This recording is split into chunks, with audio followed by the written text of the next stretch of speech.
Live. Week three. Week three action coming right up. What's going on, guys? What's going on in the chat? Sawyer, how's it going? Elijah, what's going on? Welcome to week three. Got a little divisional football tonight. Of course, Josh Allen, 13-2 against the Dolphins in his career. Owns the Dolphins. This one's got a 12-point spread right now. Move Gaming in the chat. There you go, Sawyer. Good to see you in here. 40 feet tall, says Elijah. Wow. Speaking of 40 feet tall, I think most Dolphins players see Allen as a 40-foot tall human being because no one can tackle the monster. Tonight's game is on Prime, unless you live in the Buffalo area. Then it is on Channel 7 if you guys want to watch along today. Let me know your score predictions in the chat, everybody. Let me know. Who do you guys got winning this game? I know a lot of people have the Bills. The spread's been jumping anywhere from 11 to 13. Right now it's 12, 12.5 on some sites. Money line 800. Tyreek Hill looks pumped up. He's talking. The biggest thing for the Bills today, in my opinion, is preventing deep passes. I think as long as they could prevent like some 40, 50-yard passes to Jalen Waddle, who is playing today. He was on the injury report. He is playing. And Tyreek Hill. I think the Bills should be able to win this one pretty easily. If they start allowing those downfield passes, though, knowing that matchup, they're speedy receivers against our young and inexperienced safeties, that could be where the Dolphins try to score most of their points. Devon Achane, he's a good running back. I don't think he's going to be able to single-handedly beat the Bills. Other games, he might be able to turn it on, but I'm not scared of Achane this game. I think it's all going to be on their receivers against our secondary. No Matt Milano today. No Ed Oliver today. Those are the two players highlighted on my sheet. You got to have these backups step up. Of course, you got the rookies at D-tackle, TJ Sanders, Deion Walker. Then you got some of the veteran players in that position as well, like Daquan Jones. Hopefully they can step up and stop the run and get some pass rush in. You need Joey Bosa to be at full cylinders again, pressuring Tua. Tua has made a lot of dumb decisions this year. He still puts up good numbers, good enough numbers to get wins, but it's those mental blunders that he's had so far this year and in his career that has, kind of limited the Dolphins' success. Dolphins walking out right now to a bunch of boos from the Bills crowd. Elijah says Bills 60-10. Bold prediction, but I like it.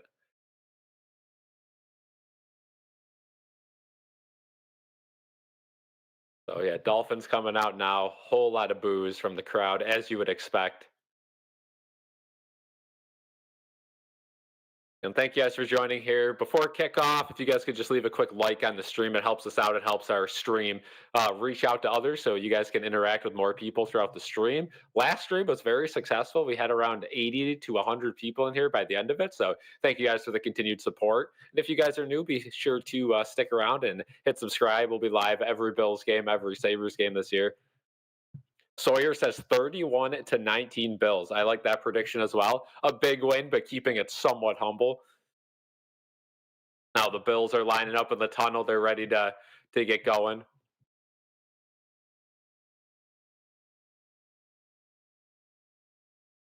Injury report for the Bills. Of course, Oliver Milano, like we said. Shaq Thompson is in. Taron Johnson is in. And Cam Lewis is in. So Cam Lewis and Taron Johnson avoid injuries. Only missed 1 week there with Taron, and then Shaq comes back as well after missing a week.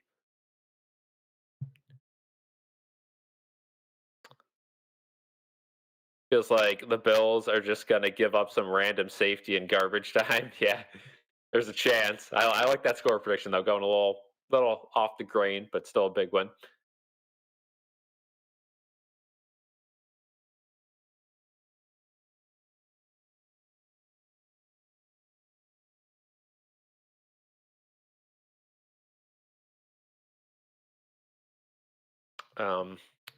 Let me know what you guys think about this game. Who do you got scoring the first touchdown?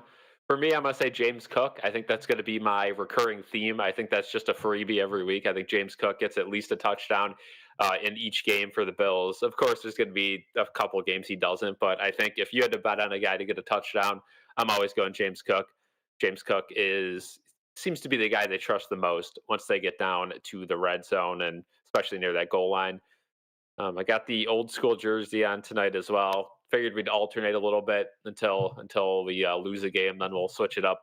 I got to keep the Sabres jerseys in the closet until the Sabres season starts. I can't be starting to wear those because with 70 something games or 60 something games that I'm going to have to stream, we are going to have to keep that rotation going.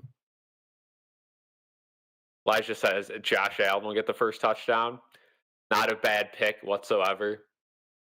I think with his history of destroying the Dolphins, I think he will definitely have a few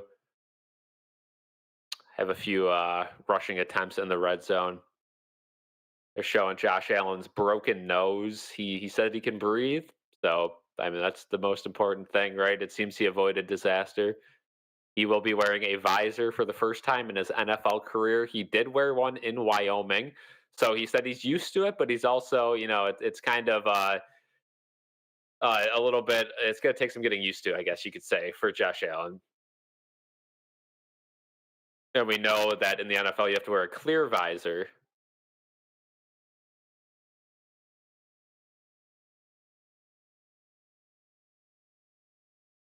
Yeah, I think Allen's your guy to watch today.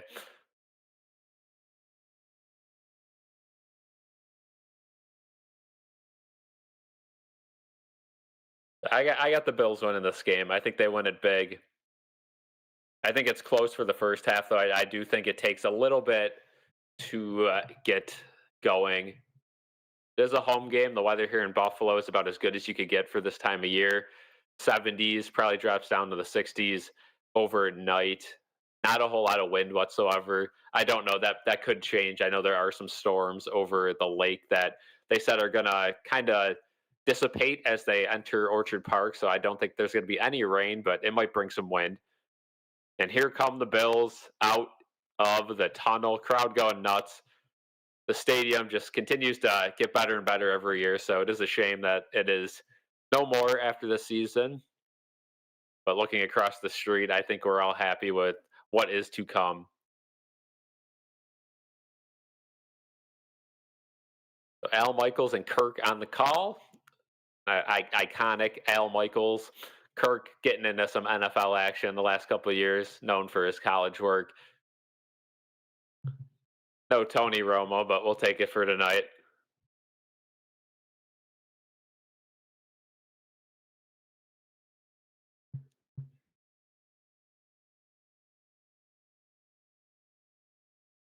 Kirk's talking about Allen and just how important having a quarterback is, and I think we could kind of take that and flip it onto the Dolphins and really see how porous they've been without a quarterback in recent times. If you look back in their history, you have like Ryan Tannehill and then Tua, but they really haven't had that guy like the Bills have found in Josh Allen. And that's where their playoff success and their inability to make the playoffs stems from. It all starts from the quarterback position. And if you guys know me, I'm a big Tua guy. I always hope Tua does good enough. I don't want him to outperform the Bills, of course, but I'm always rooting for Tua. He's a great guy, big fan guy.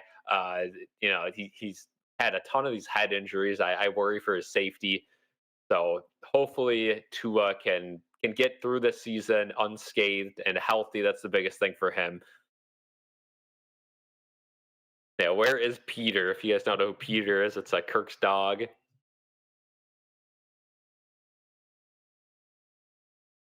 We are going to commercial. And we will have kickoff. Yep, Tony Romo, the ex-Dallas Cowboys quarterback. Yep. So I think the game plan for the Bills offense today, as much as they love doing the old, run and pass, 50% complementary football, I think they have to do what they did last year early on Thursday Night Football against the Dolphins and just start with some easy throws. Get the ball moving down the field. If you guys go back and watch that game, I remember we streamed that game on here. It was me and Don, and I remember that game started with the Bills getting that passing game going, and then the defense got a couple of picks. Jamarcus Ingram, I believe, on one of those, potentially a pick six, and you look at this game, and the biggest loss I'd say for the Dolphins is their offensive guard Lester Cotton. He was a really good factor in protecting Tua. So again, like I said, Tua's had these head injuries. Luckily for the Dolphins, Matt Milano's not playing, so somebody who is one of the top blitzers in the league, he won't have to deal with somebody who's already destroyed Dolphins quarterbacks. I think Mike White was over there when Milano blew him up, and probably Tua as well. But losing Lester Cotton and a lot of other pieces on that offensive line is going to be a major factor in this game.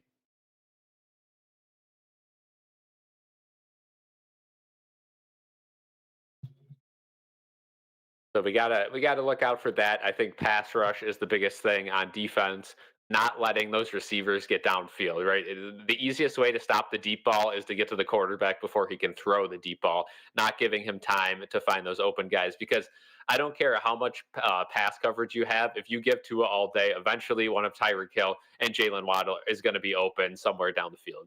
So you got to get to the quarterback today. Tua, a mobile quarterback, but not a dual threat guy like some of these other guys like Lamar Jackson or a he's not going to be like a Jaden Daniels. He doesn't run the ball as much as he once did, and doesn't run the ball really at all anymore. Truth, how's it going?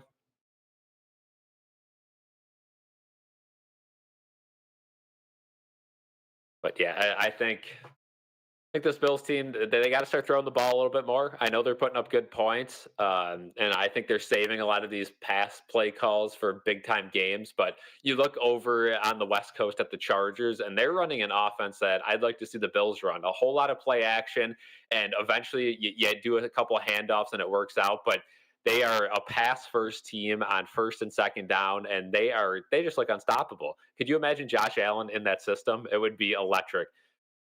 It reminds me of when Dable had Allen in that offense with Gabe Davis, and could you imagine an Allen, this much more into his prime, this much more developed with a passing offense like that?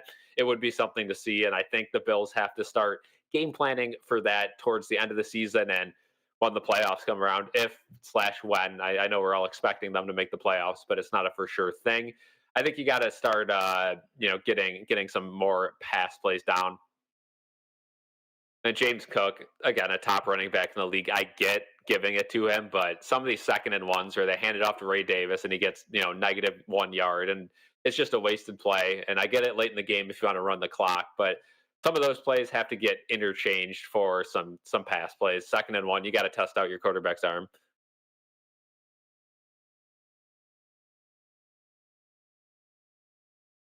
Look at that. Yep.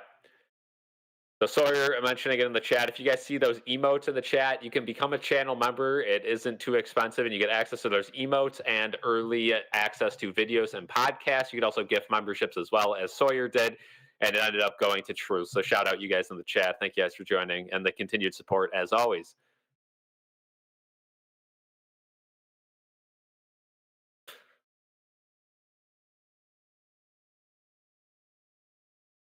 So Mike McDaniel is first 0-2 season in 4 seasons. Meanwhile, Sean McDermott, 88-45 as the head coach. Highest in team history, win percentage wise.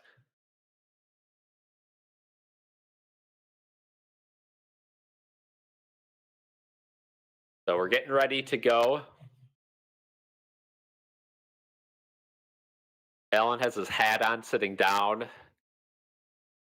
So, as you could imagine, that means that the Bills are going to kick off first. Matt Prater and that electric leg are going to get us underway.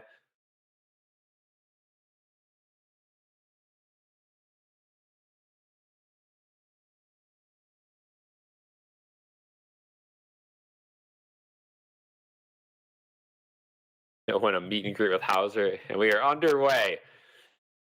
Prater kicks it off, and the Dolphins will return this one. Juke at the 25, and around he goes to the 30, to the 40, and out of bounds around the 50. Keep in mind, Eskridge did have a return touchdown last week against the Patriots. So a good start for the Dolphins, getting the ball all the way to midfield. 54 yards on the return. Yeah, not a great start, Sawyer.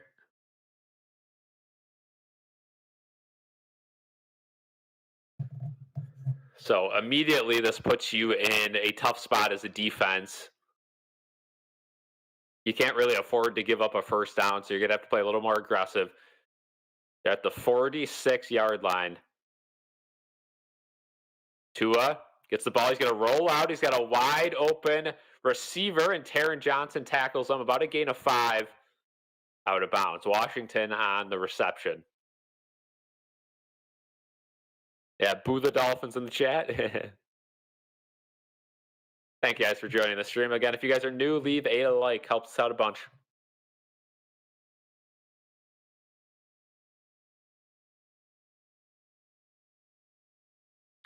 Second and 5.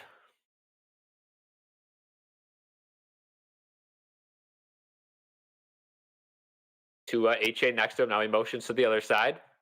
Takes it, and he's going to hand it up the middle, and a good play by Deion Walker. Exactly what the Bills drafted him to do. Run stuff. Going to be maybe a gain of 1. We're going to have a 3rd and 5 coming up. Showing Ed Oliver on the sidelines. Like I said, pregame not playing.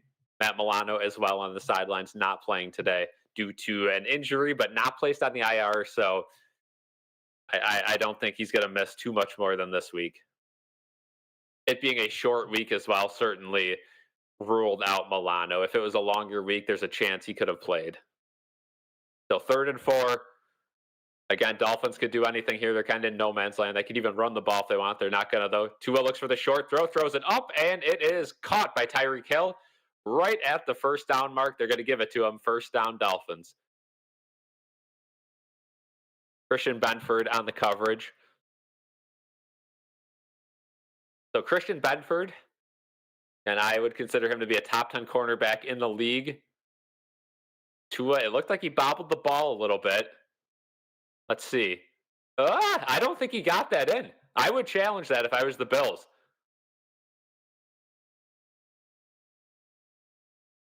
They're not going to challenge it. That looked incomplete to me. Anyway, Tua gets the ball. He's looking for a screen. It's not there. He's going to throw it to the other side to A-Chain, and that's going to be a 15-yard reception. Really interesting. The Bills didn't challenge that play. Tyreek Hill, it looked like he bobbled the ball and only had 1 foot down by the time he got to it, and that's going to end up costing the Bills probably some points on this drive. So good play design by the Dolphins. Had 2 plays. They know the Bills are just going to run their same old zone defense that they always do. Good play by the Dolphins and a good start for them as well. 1st and 10. Tua just taking his checkdowns. What he's got to do here. 1st and 10 play is going to be a run up the middle, and that one once again goes nowhere. Maybe a gain of 2. That's going to be Gordon, their backup running back. Whole lot of pressure on this Dolphins team to succeed. You cannot start 0-3. You cannot start 0-2 against the division, especially with all of this chatter about firing the coach, firing the GM. There was a report that came out earlier today that said even if the Dolphins lose big, Mike McDaniel is not getting fired. Nothing was said about the GM, but firing a GM mid-season like this early in the season would be kind of rare. 2nd and 7 now, past the 20. It's going to be a fake run, and oh boy. Washington's going to get the catch, and he's all the way past the 10, first down. But there is a flag. That play took a long time to develop. I wonder if there was an illegal man downfield or something of that nature. And sure enough, it is. An eligible man downfield, a major break for the Bills defense. 5-yard penalty will reduce 2nd down. It looked like one of those plays where, you send the late screen pass, and Tre'Davious White was almost right there to absolutely hit stick him. But that did not, in fact, happen. And yeah, just a little too far downfield.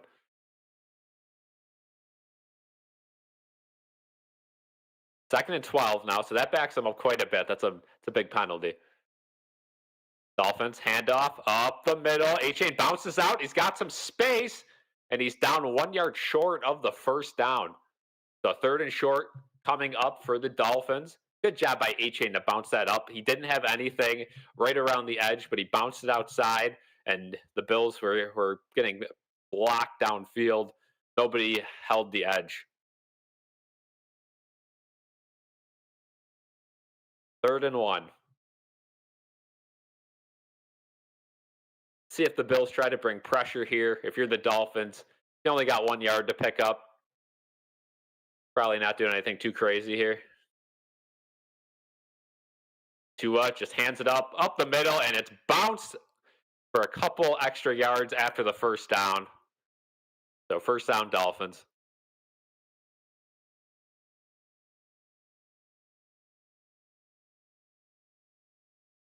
Good job by the Dolphins offensive line to clear room. Dorian Williams looking like prime Tremaine Edmonds, picking the wrong hole.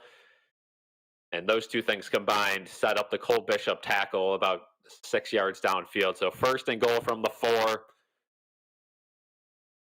Dolphins got a whole lot of beef in the backfield, setting up for either a play action or a run. And it is going to be a strong run, but that goes nowhere. Good job by Shaq Thompson and the rest of the Bills front to stop that one. A loss of 1.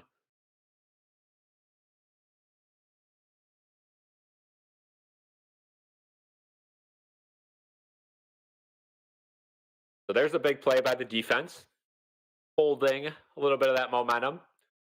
Second and goal as we just past 9:30 to go in the first quarter.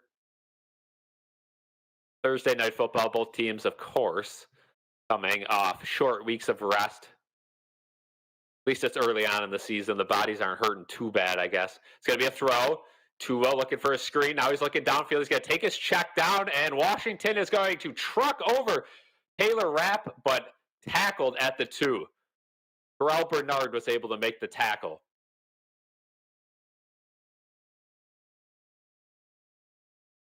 That one looked like it was going to be an easy touchdown once he bounced off Rapp's tackle, but Terrell Bernard was there to finish the job. So we're going to have a massive third and 1.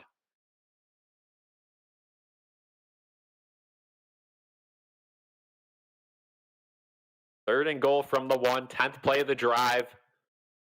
Let's see what the Dolphins do. Ollie Gordon in the backfield. Dolphins are bunched up. They're going to hand it to Gordon, and he plows his way through to the end zone. Touchdown. The Dolphins strike first. Ollie Gordon.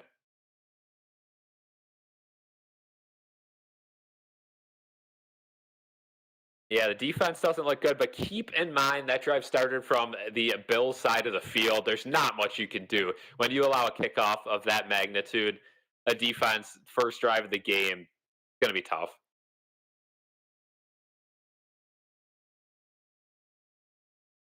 Extra point. Keep in mind the Dolphins have a new kicker this year. There'll be something to monitor. Extra point, snap, hold, kick. It is up and good. 7-0 Dolphins. Riley Patterson, the new kicker. So we'll go to commercial break. Not the worst thing. This is going to keep us engaged in this game. Dolphins they got nothing to lose this game. Everything to gain, nothing to lose.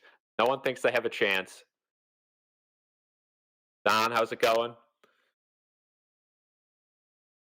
And no Milano, no Ed Oliver. This defense is it's going to take some time. Victor, how's it going?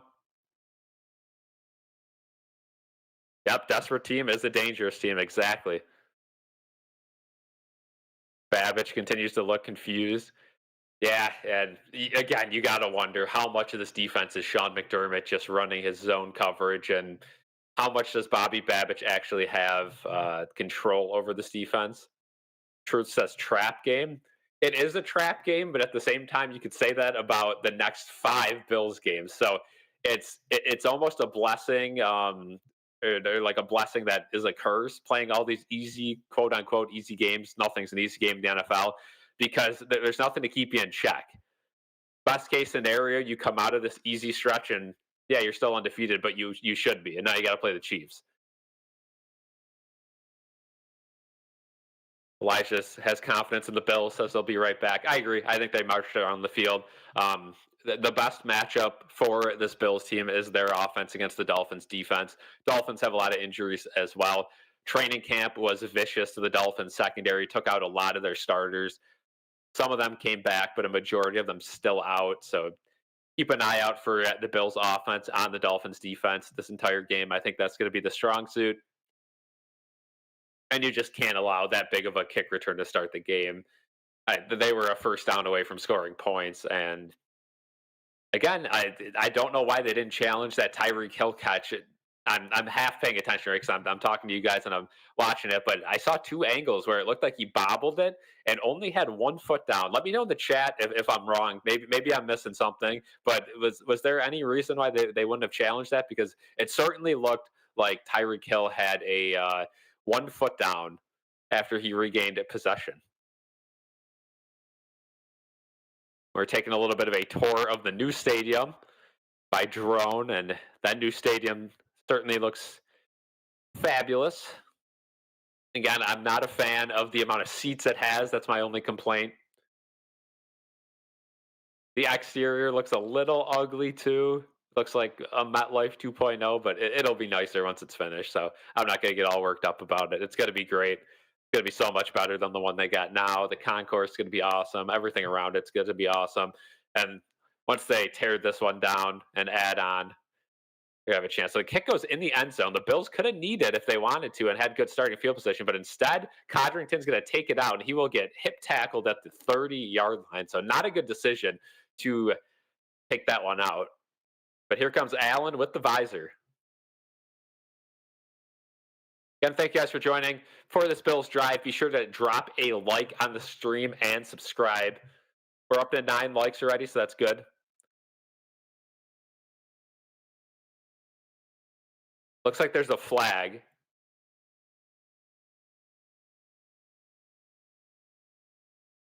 You say some sort of retaliating penalty on the Bills. This is why we don't take off kickoffs. Kneel that ball in the end zone. Yeah. Jackson Hawes, unnecessary roughness. I don't think it was on him. I think it was on Epinesa. I think they got that one wrong. Let's see.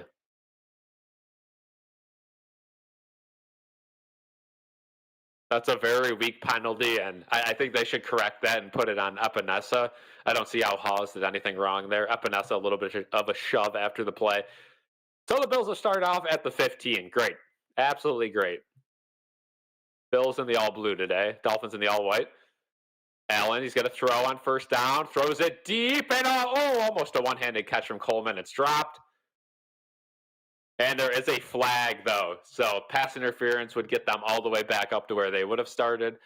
Let's see if they confirm it for pass interference. Could end up being a hold.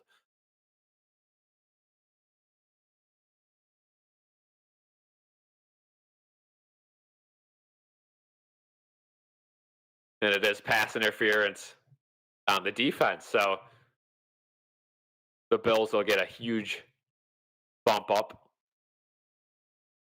4 corners out for the Dolphins. So like I was saying, they've been dealing with the injury bug even more than the Bills.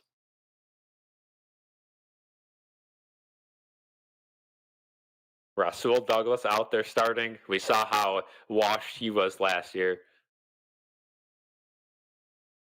Allen going to throw again. He's going to check down to Cook. Cook with a nice little move, and he'll dive forward to the 40, a gain of 5.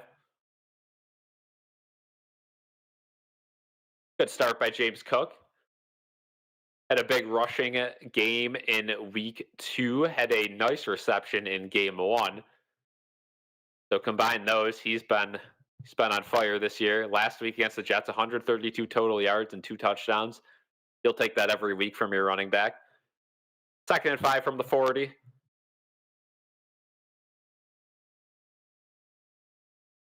Allen hands it off to Cook. Cook's going to go up the middle, and he's free around the outside and tackled at around the 44-yard line in Dolphins territory.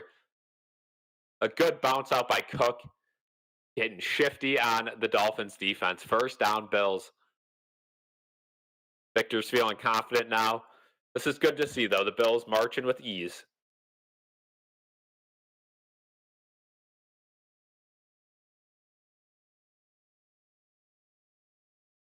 So after starting with 2 throws, the Bills got the run game going, and it certainly worked.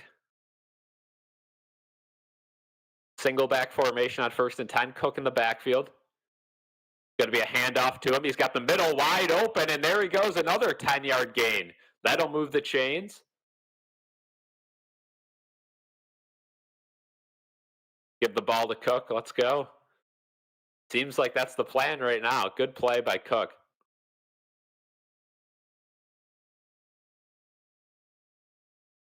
Bills' offensive line cleared house on that. They had 3 tight ends in the block, and all 3 of them held up their blocks.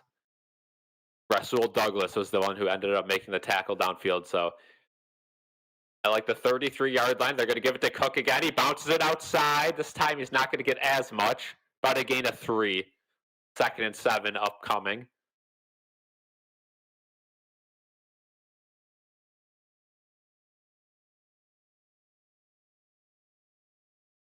The last week against the Jets, Allen only 148 passing yards. One of those games that you didn't need him to be Superman. That's something that we hope we get to see quite a bit this season. But 2nd and 7, probably a passing down after running the ball 3 times in a row. Ray Davis in the backfield, so that even more so lets me know it's going to be a pass. And it is. Dolphins send a little extra pressure. It's going to be a throw to Kincaid, and he's going to slip forward for the 1st down all the way down to the 20. So the Bills on the verge of the red line, methodically moving the ball. Chunk plays. Look at that truth call that he said, get Kincaid some yards. That's exactly what happened.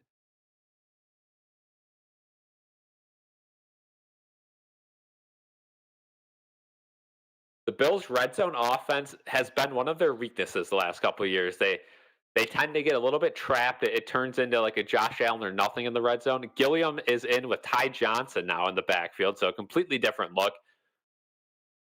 We got a late audible. Allen just gets the snap off. It's a toss to Ty Johnson. It doesn't look like he has much space, and he's going to dive forward for about a yard. He's going to get them into the red zone, but only a gain of 1. 2nd and 9 now.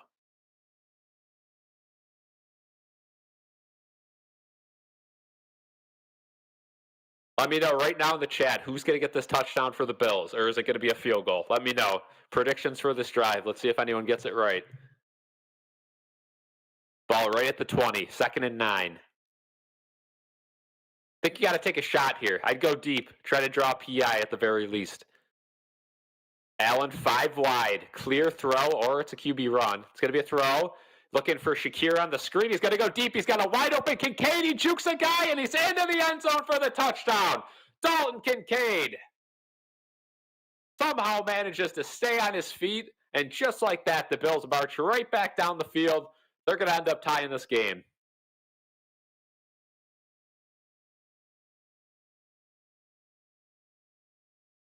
Sawyer guessed Kincaid. I don't know if that was pre or post touchdown, but we'll give it to you. Look at that. The play design. Good job by Allen not settling for the Shakir screen. Good job by Kincaid finding the soft spot in the zone, faking the block, finding the soft spot, catching the ball, and tripping forward for the touchdown. Now the extra point to tie it. Snap, hold, kick up, and good. 7-7.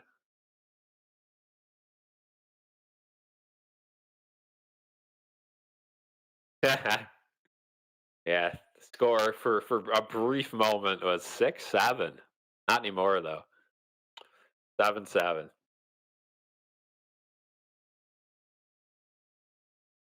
So we head to commercial break.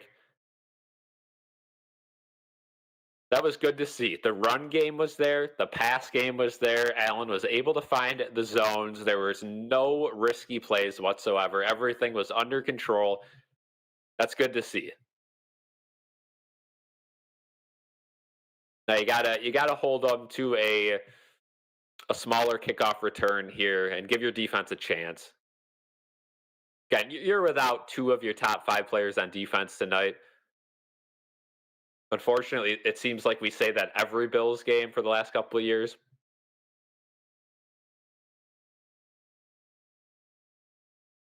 Again, the game is on Prime tonight.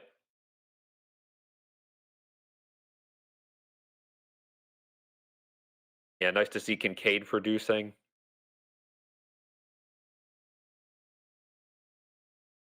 Yeah, I mean 6-7 was right there. I had to say it, right? Move gaming queued it up. Victor says that was the response you wanted. Never poked the bear.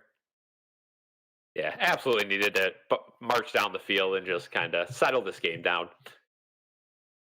The last thing you want to do is get down 2 possessions to the Dolphins, and all of a sudden you're in trouble.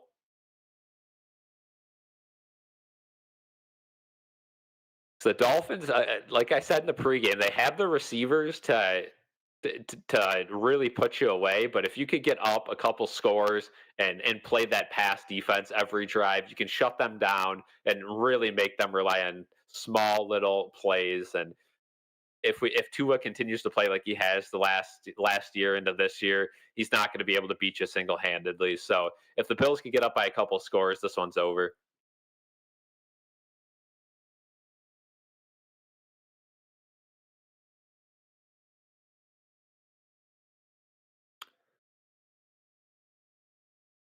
But so it doesn't look like the visor has affected Allen too much today.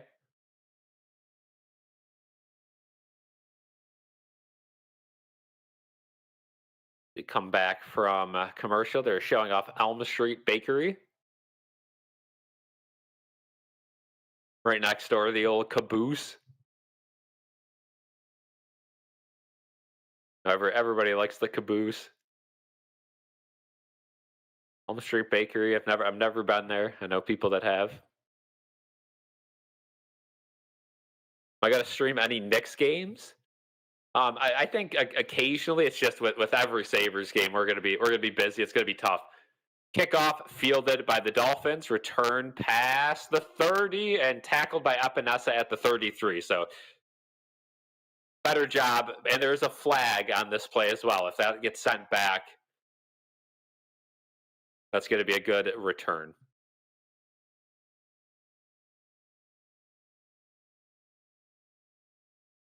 But yeah, I'll try to do some Mets playoff games if they make the playoffs. Legal block in the back on the Dolphins on that one. So that will push Miami way back into their own territory. And this will be our first real test to see what the Bills defense has tonight. I'm not counting that first drive. That's near impossible, first drive of the game, to stop a team when they get the ball on your side of the field.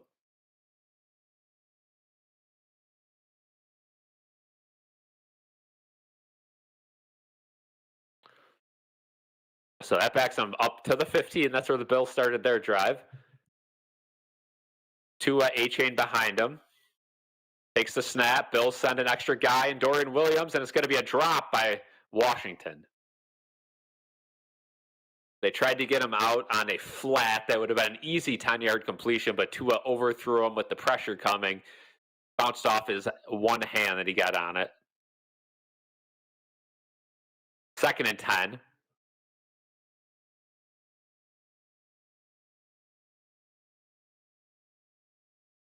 Joey Bosa on the sidelines right now, talking to some coaches. 2nd and 10. Tua's going to hand it off up the middle. Achane tries to bounce it out wide, but he's brought down after a gain of 4. 3rd and 6. We'll get that train horn bumping. 3rd down.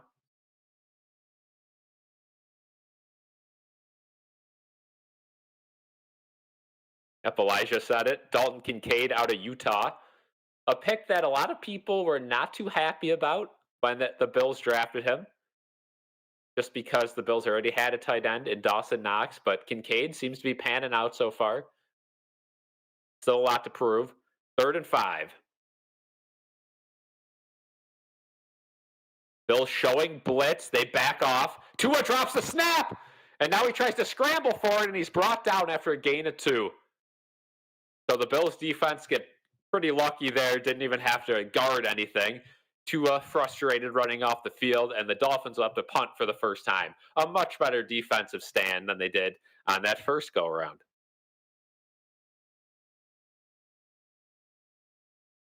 Victor says, I wonder if that horn will be in the new stadium. It's a good point. I don't know. I don't know how much of this stadium they will bring over there, if they'll try to start fresh or just kind of make it feel like the same environment. On all the way down to the 20, Codrington is going to have a decent return. He gets tackled at the 35. Might have rolled forward for the 37. And that is where Josh Allen and the Bills offense will start this one after the commercial break.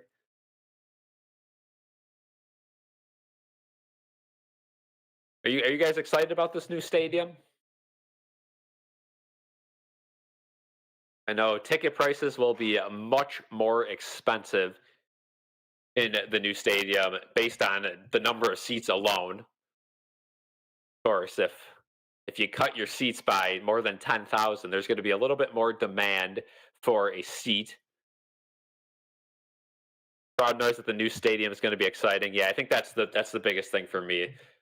I know I've been harping on less seats, but it is designed to make a lot more noise. This current stadium, it could hold 100K. It still wouldn't be the loudest in the stadium, just the architecture, the way it was built. This new one is built to be a noise like dome almost, just kind of the wall to wall. The noise is going to echo off the top, off the canopy, I guess you could call it. Again, it's going to be kind of like the Tottenham Stadium.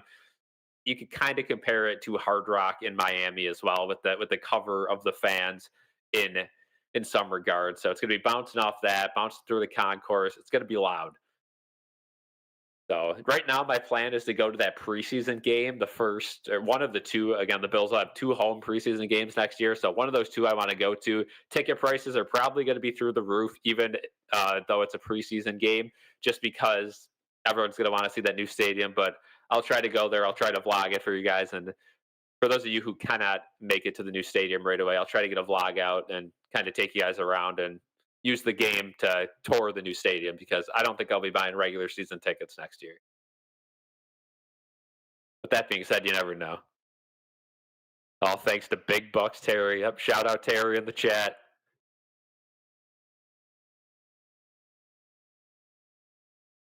And Terry Pagula, we'll praise him here. Coming up next month with the Sabres streams, I'm sure we'll get a little more negative. But Sabres hockey less than a month away. Sabres preseason less than a week away. Get ready, boys.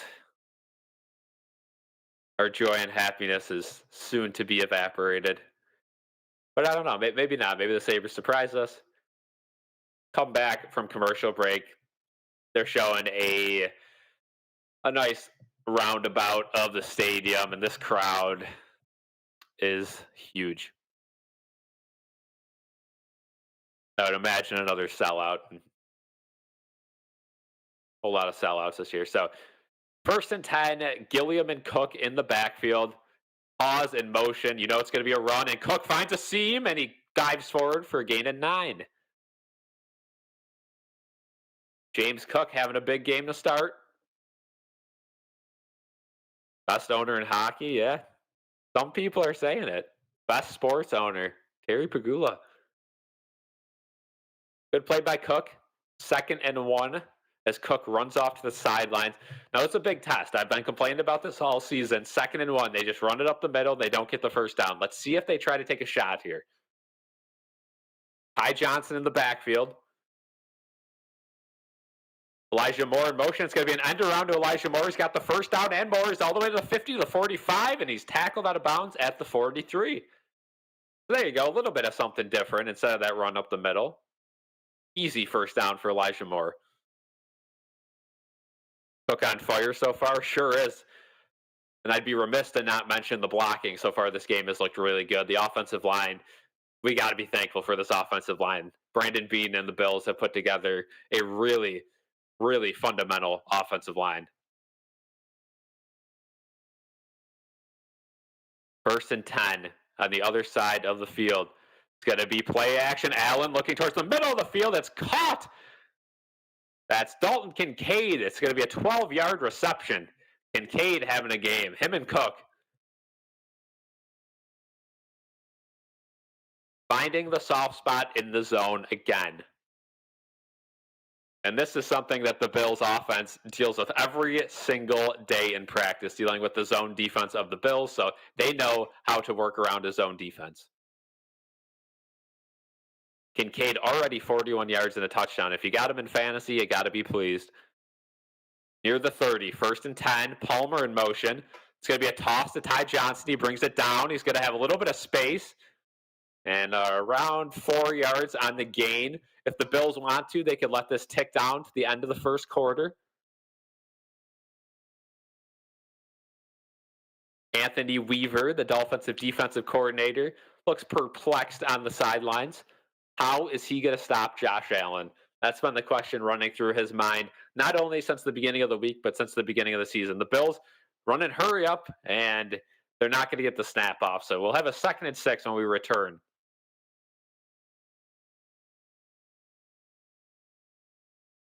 So a good start to this game for the Bills. Offense looks good.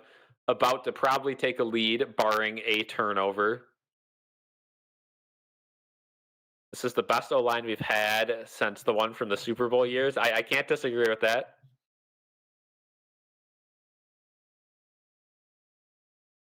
I think I don't think a lot of people give this offensive line enough credit. Last year, Cook had a good year, but if you look, all 3 running backs averaged above average yards per carry and one of the best trios in the league for the running backs, and that's all built on a solid offensive line.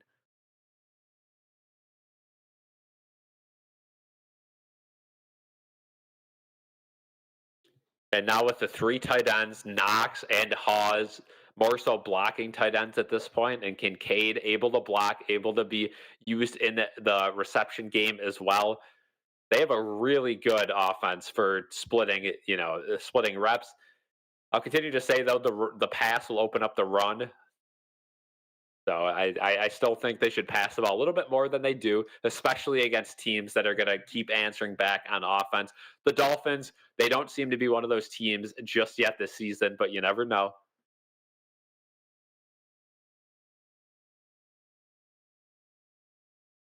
Early on in games, you have to take every team seriously.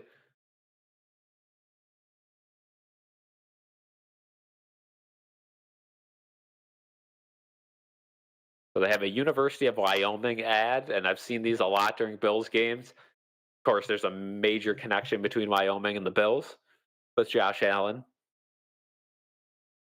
I know a couple kids that ended up going to Wyoming, not because of Josh Allen, but kind of, um, before Allen was the MVP, before Josh Allen was in his elite era, and they enjoy Wyoming. Little too far for me, but at least Terry left the 32nd ranked owner, but 28th overall is about right. Yeah. Yeah, again, looking at Terry Pagula based on a Bill side versus Sabres side, it's always going to be a complete 180 until the Sabres get it figured out. So we are returning from commercial break, getting ready to start the second quarter.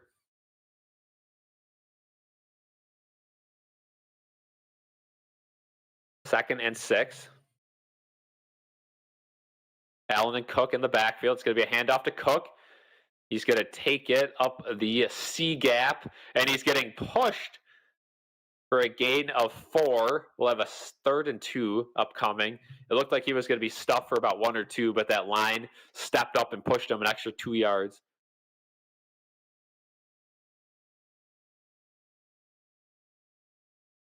Sabres are second fiddle.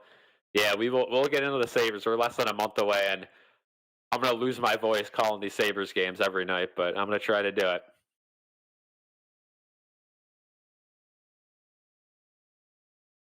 3rd and 2 for the Bills. Potentially 4-down territory. Shavers in motion. It's going to be a handoff to Cook up the middle. He slips forward for a 1st down and more. He's past the 20. 1st down, Buffalo. Osiris Torrance slow to get up. Something to monitor.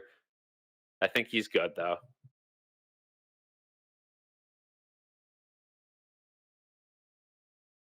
Keon needs touches. They tried to give it to him the first play of the drive or of the game for the offense, but he was interfered with.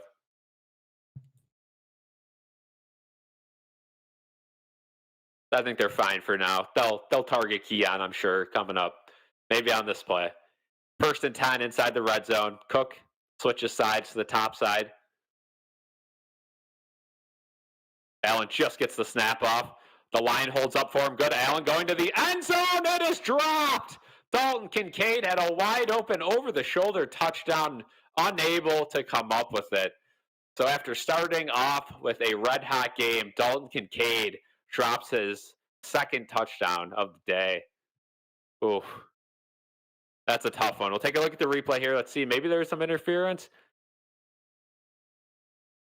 Got a hand in, but still, if you're Kincaid, you got to come down with that. That's a disappointing one.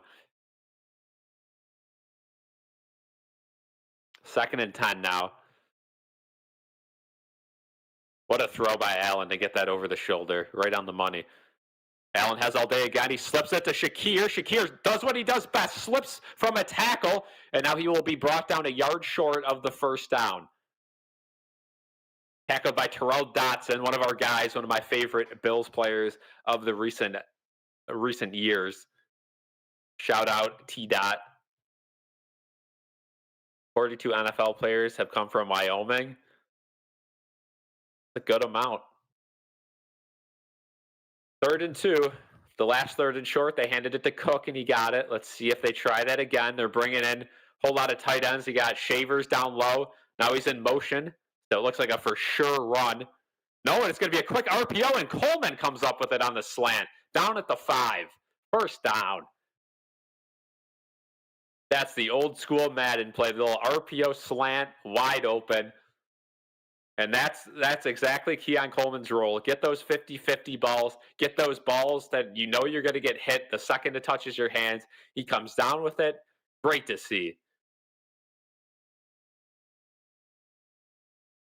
Keon Coleman, that was a trend at the end of last season, right? Does he have stone hands? Big time catch from him there. We've been hearing it all season long that he's going to have a big year. 1st and goal now, and the Bills have to waste a timeout with 12 minutes exactly on the dot in the 2nd. Again, a non-playoff game. You can't complain too much about wasting a timeout there. It looked like Hawes and Dawson Knox got confused getting set. They both started moving at the same time, and Allen knew there wasn't going to be enough time to get them both set. Just called the timeout. Smart quarterback play.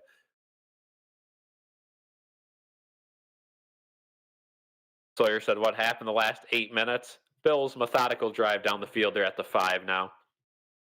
1st and goal.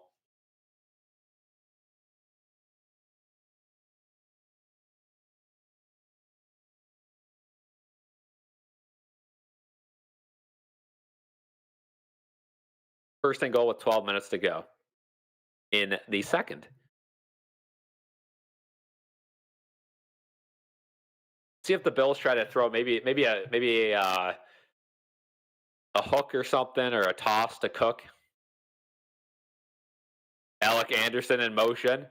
Looks like maybe they go heavy down. Hawes in motion up top.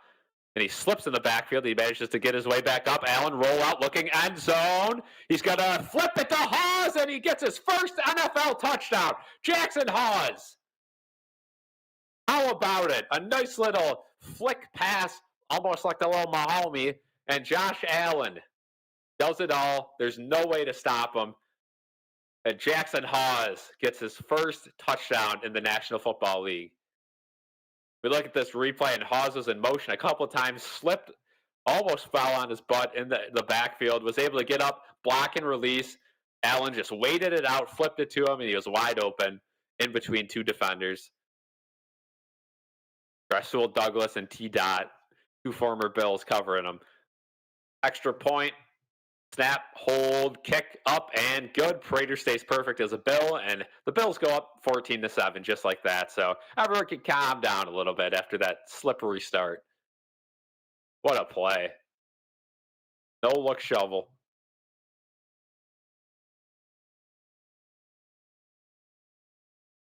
Good start for the Bills. What a find Hawes was. Yeah. Yeah, there's a chance he ends up being the one of Brandon Beane's better late round picks since he's been here. Got him as a primarily a blocking tight end.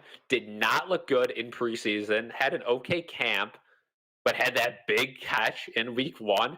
He's been as good in the block game as he has in the pass game. Watching the film from last week, there were a couple plays where Allen found somebody down the field that was open, but Hawes was open in short yardage situation as well.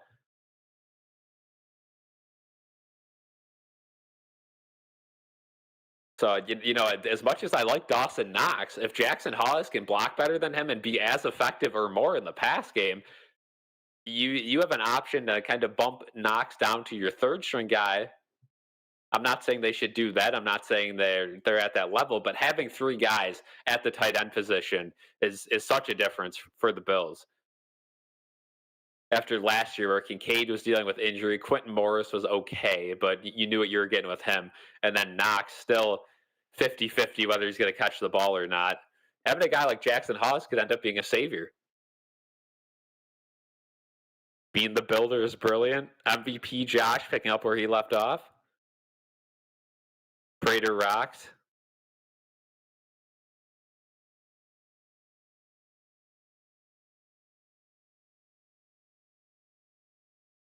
But where'd he go to school? If you're talking about Jackson Hawes, Georgia Tech, if you're talking about Prater, I have no idea. He's like 50 years old. I don't remember where he went to college.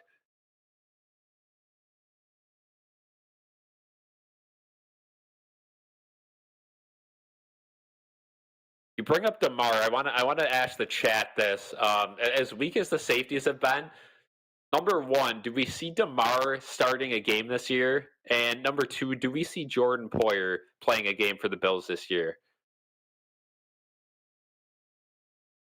Excluding injuries, just straight up, do we see Jordan Poyer playing a game for the Bills this year? Or do we think he just kind of sticks on the practice squad and hangs around for fun? Because he said, he's here to play. He's not here to do the Micah Hyde mentorship. He's here to play, and he's going to try to beat out the young guys on this team. And right now, that's probably the Bills' weakest position. But as we saw last year, Jordan Poyer is not the player he once was. Kickoff is up, fielded around the 5. Eskridge slips down, and that's going to be a good job by the Bills to knock him down around the 27. So not good starting field position for the Dolphins on a second straight drive. Yeah, pressure back on Tua. Sorry to talk about Hawes. Yeah, Georgia Tech. True says Prater at UCF. And you think Poyer just stays as a vibes guy? Yeah. That would probably be the best case scenario. That would probably mean that, that our safeties actually hold up this year. First play of the drive is going to be play action. Joey Bosa scrambling 2 out of the pocket, almost picked off, but incomplete. Terrell Bernard broke that one up, intended for Tyreek Hill along the sidelines.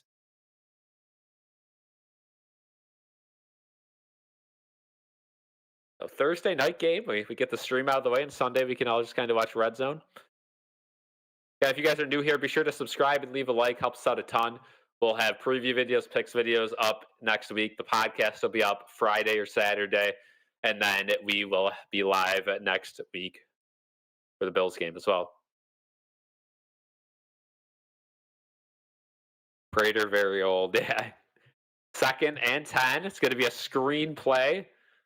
Well defended by the Bills. A-Chain only gets a yard. Tre'Davious White and Bernard on the tackle. And just like that, the Dolphins have another 3rd and long. The last 3rd down, Tua dropped the snap. If you're a Dolphins fan, you're hoping he at least catches it and gives you a chance. They're showing the 300 level, and it is packed. A beautiful night, like I mentioned earlier, in Buffalo and Orchard Park. Warm night, not a whole lot of wind. Football weather in the South. 3rd and 9. Tua drops back, pass rush, tries to get to him. Daquan Jones chased him out. Greg Rousseau to the sidelines, and he throws it incomplete. Tried to hit the sideline route to Waddle, but his throw is incomplete, and the Bills will force another punt.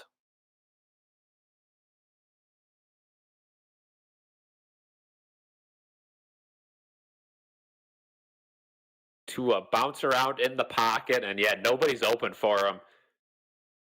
And again, Tua doesn't have the strongest arm, so any route that a receiver has to wait on or come back to, it's not going to work. Oh, punt almost got blocked, but it's another good one. Fielded at the 27, and Codrington dove for that one. And he does a wrestling kip up after that. So the Bills have the ball at their own 27 when we return.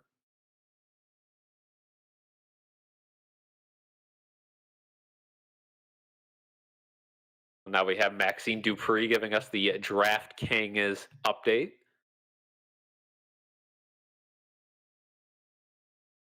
Prater started college in 2002. Oof. I know. Everyone here at BSC was yet to be born when Prater started college. That is crazy. A lot of guys on the Bills were not born at that year as well.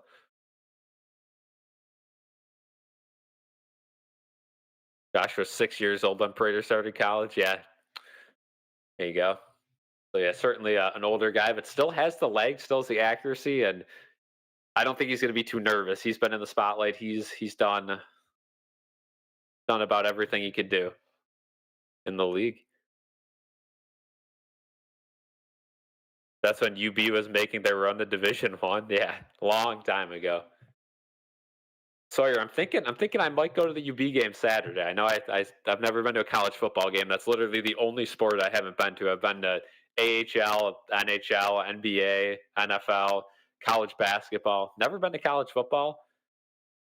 That's something that I think I'm going to tackle later on in life. Visit all the big time college games. But maybe UB is the first one. Tickets are super cheap, and I don't know.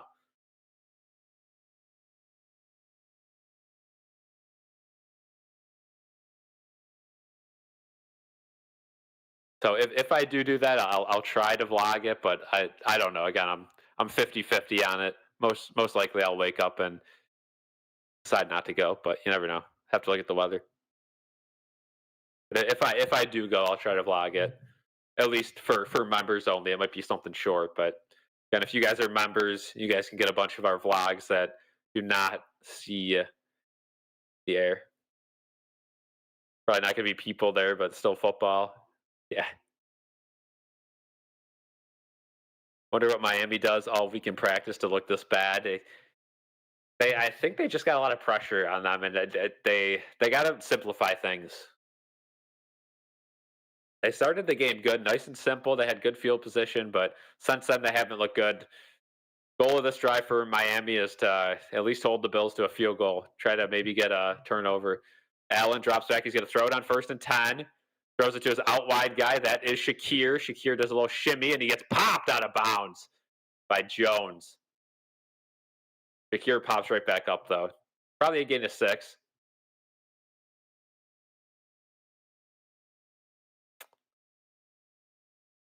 They're up to 12 likes. Let's try to get that number up to 20 by the end of the game. Dolphins offense is getting screamed at on the sidelines, as you can imagine. 2nd and 4. Cook in the backfield with Allen. Allen making audibles. Shavers and Palmer down low. Palmer in motion. It's going to be a toss to Cook. Cook waits it out. He's going to find enough room to get a first down and more. Down he goes to the sidelines. He's got one guy to beat, and he gets ankle tackled at the 40. If he somehow got by him, he was gone. But another good run by Cook. Patience is key at the running back position.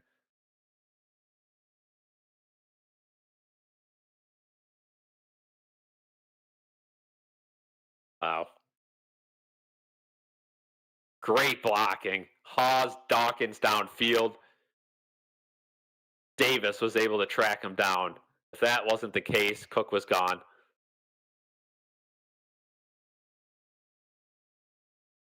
First and 10 in Dolphins territory already.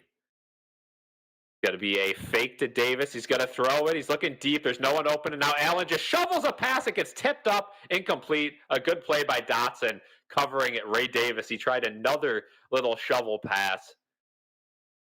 Bounced right off the hands of T. Dot. And then Ray Davis had a chance at it. But not a dangerous pass. It was on the money.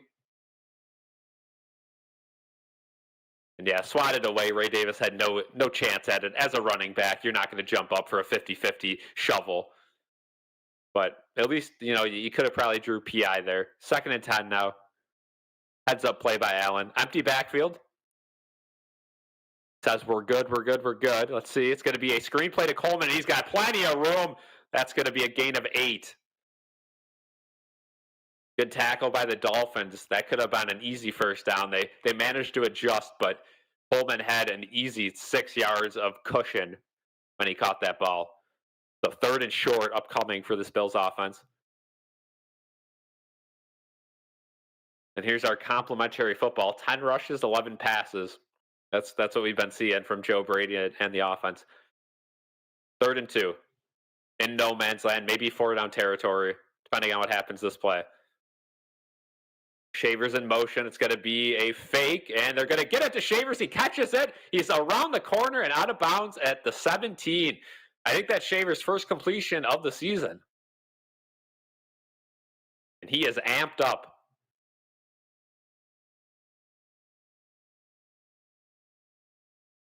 I got a little worried I was hearing whistles, but no flags, so that play will stand.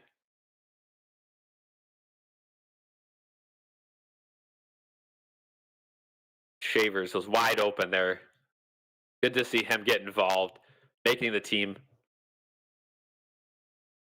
Never was a huge fan of the shovel pass. Yeah, you got to be careful on those for sure. But the top quarterbacks in the league can do it with ease. And there's a Dolphins injury. That is why we had the whistles. Jason Marshall, they're stretching out his leg out of bounds. Hopefully just cramps. It is a warmer night in Buffalo. So it could actually be a cramping situation, hopefully.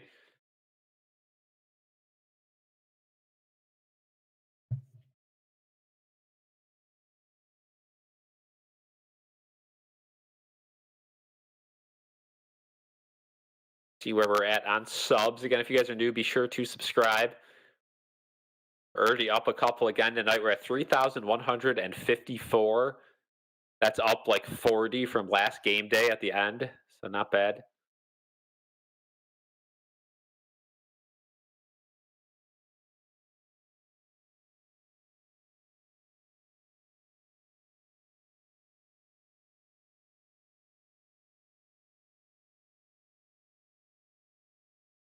So add commercial break for the injury.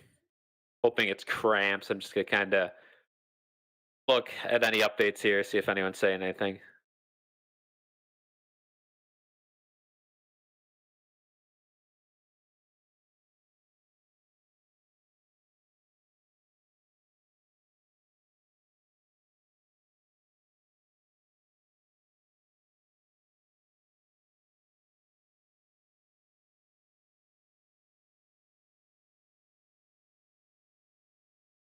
Not seeing any updates, but like it's Josh Allen's parents' anniversary, so they showed that on the Jumbotron.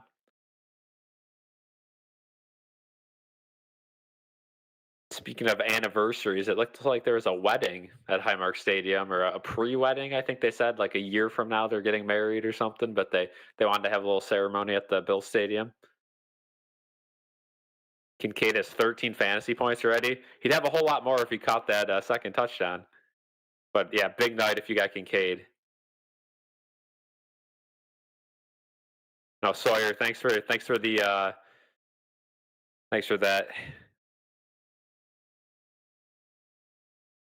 Again, it's always fun to hop on here and talk. And I don't care if there's, one person in here or, 100 or 1,000. It doesn't matter. Thank you guys for joining and subbing and liking. It helps us out a bunch. And the fact that we can, just have a community here is awesome. But we're back. It looked like the injured player limped off, so not a good sign. But Allen throws it. Cook gets tackled right away. He came down hard, but pops right back up. It'll be a 2nd and 8 upcoming. Dolphins player injured again. Somebody new this time. Oh boy.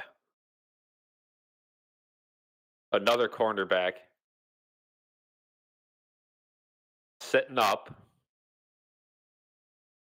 Mike McDaniel looks distraught. So Jones pops right back up.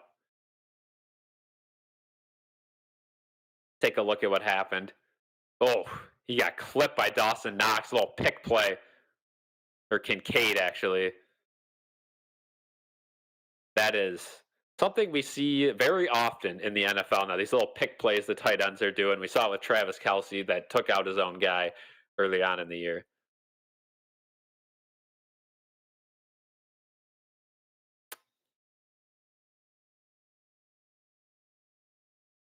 Second and 8.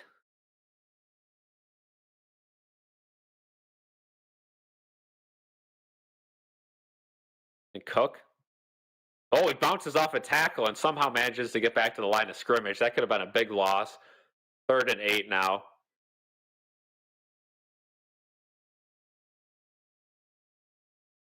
Yeah, the injured cornerback Marshall for the Dolphins limping his way back to the locker room. So I don't know exactly what happened, but assuming it's not cramps, assuming it is something pulled or tore, probably not an ACL or anything that extreme, but you never know.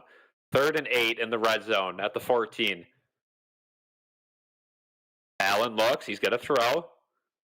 Stops up in the pocket, and down he goes at the 24. Bradley Chubb gets the sack. Bradley Chubb poised for a big year. He wants a bounce back season. Spencer Brown didn't hold up his block enough. Ty Johnson was 5 wide. He wasn't helping block that play, and that made the difference.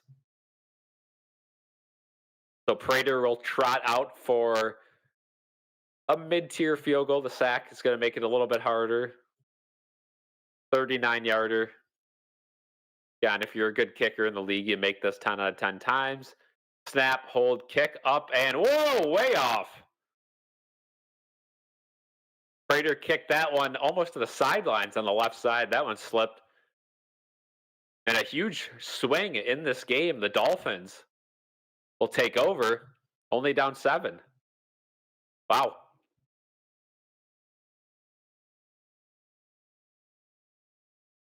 Yeah, a whole lot of drama with Tyreek Hill at all times. I see you guys talking about that in the chat. One thing I'll say about Tyreek Hill is he is a darn good football player.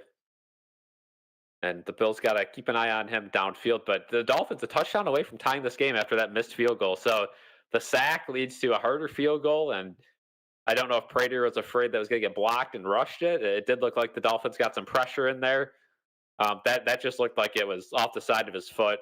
Ugly, ugly field goal.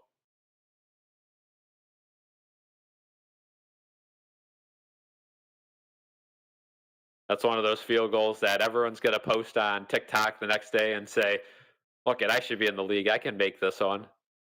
And go down to their local high school field and kick without a line in front of them. But like I said, that's one you got to have. 2 on 1st and 10 as all day. They're going to throw it to their screen, and A-Chain never got his footing. That's going to be a gain of maybe 1 as he's pushed out of bounds.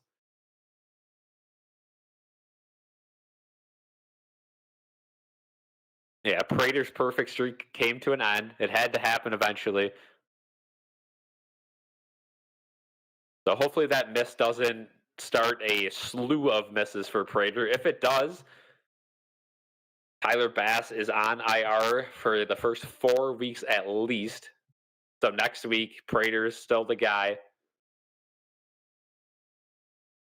2nd and 8. A-Chain gets the handoff. He finds a little bit of space.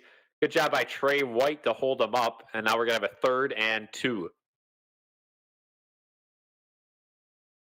It is so nice to see Tre'Davious White back in the red, white, and blue. A fan favorite, and he looks good so far this season. No complaints yet. Yeah, Victor, bad miss it for sure. So they're going to say 3rd and 1. It looks like a 3rd and 1 and 3/4, basically a 3rd and 2. It's a long one.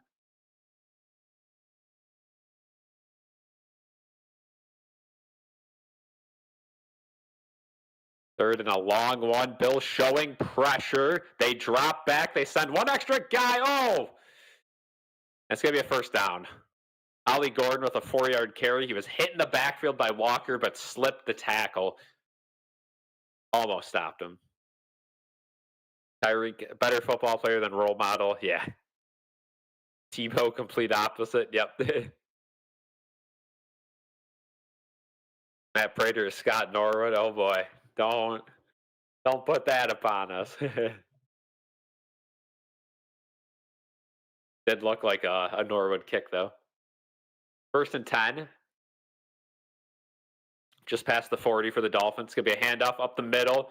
Good job by Bosa and company. It's gonna be maybe a 4-yard gain. Dorian Williams also involved in the tackle. Keep an eye on the clock. We're down to 3:44.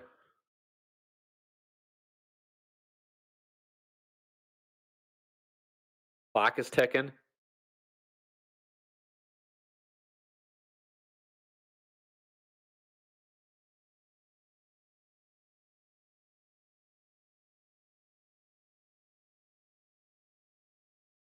Tua takes the snap, fakes the toss, and now he's going to give it out. And boom, big hit by that's Shaq Thompson.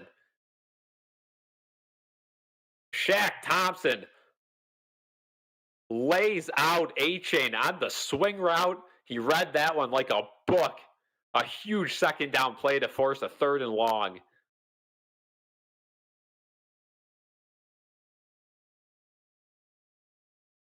Boom, just Alec Ingold was the blocker on that and could not stop Shaq Thompson from blowing that one up in the backfield. That forced a 3rd and 12. Crowd's going nuts. Bill showing pressure, and one guy goes in, and Tre'Davious White almost had a sack, but he got crossed up by Tua. Tua downfield, and he finds Tyreek Hill, and he's down at the 40 for the first down. What looked like a dead duck out of the hands of Tua found Tyreek Hill, and he does that all the time. Just throws one of those moonshots up and down. Benford on the coverage, and it's hard to keep up with Tyreek that long.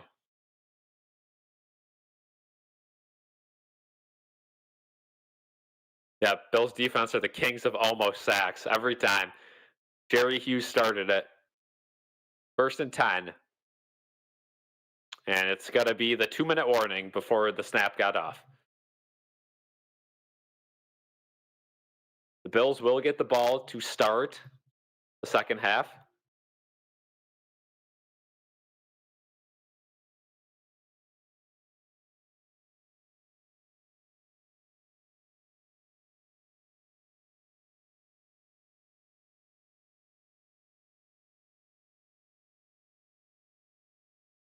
We have some ads, and Bills defense continue to stumble on 3rd downs. This has been a recurring theme for the last couple of years. They'll get 3rd and 6, 3rd and longs, and they just cannot stop them. The pressure does not get there in time, or the quarterback slips it.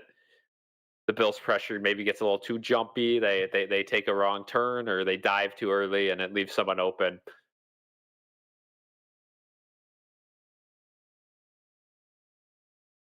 So maybe a little bit of a closer game than some thought. But I'm sure the Bills are hoping to get this ball back before the end of the half and try to double dip.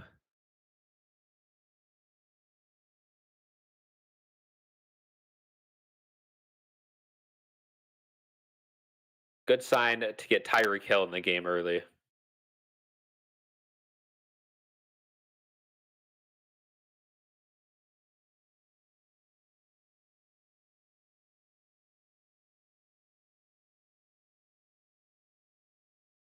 The weekend espresso. What a commercial.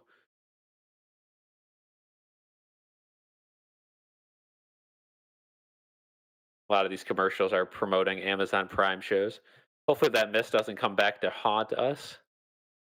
Yeah, that's really the first mental error we've seen with the Bills this season. Just I guess you could count that as a turnover. And the Bills have, I think, like 20 something games in a row they've won the turnover ratio. So as much as that doesn't count as a turnover, it basically is.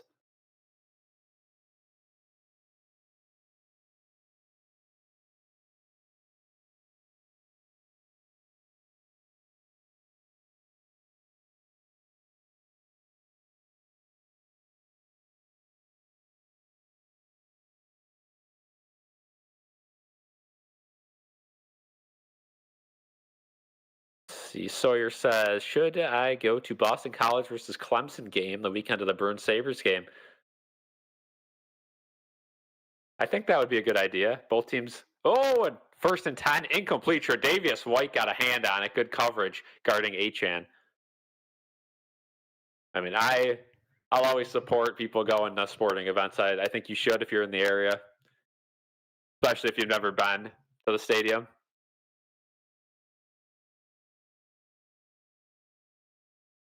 Clemson's not the elite team they thought they were going to be, so Boston College might be able to hang with them. 2nd and 10.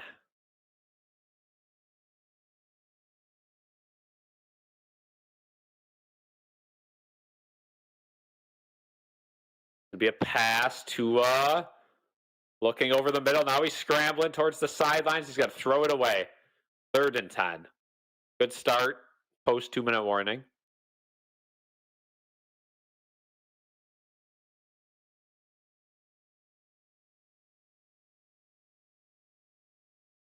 Third and 10.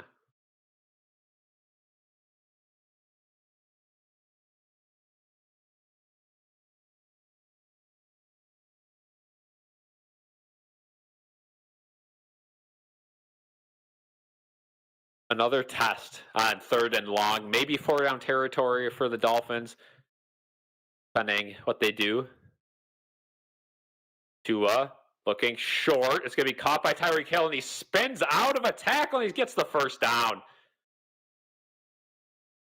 Bad defense yet again on 3rd down. Both guys get a little jumpy on Tyreek Hill. You got to stay grounded. Let him have a couple extra yards, but you can't dive for him there. A guy like Tyreek Hill's too fast. He's going to always get that 1st down. So that's a big play for the Dolphins. Now they can kind of let the clock tick and not let the Bills get a chance with the ball.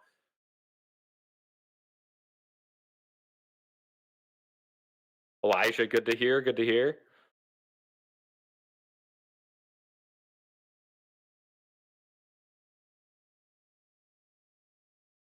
Dolphins hand it to Ollie Gordon. It's going to be a 5-yard carry, maybe 6. And now the clock's going to start. So somebody call the timeout.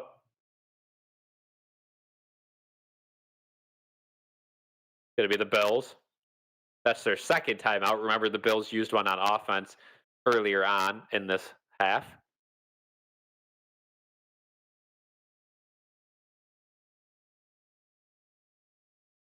The Dolphins marching down on the Bills. Do you imagine they send this game tied up at halftime? That's a major win for the Dolphins. Still got some yards to make that happen. And I know the Bills are going to try to get that ball back with time because they certainly, all they need is, 20 seconds to get down in field goal range.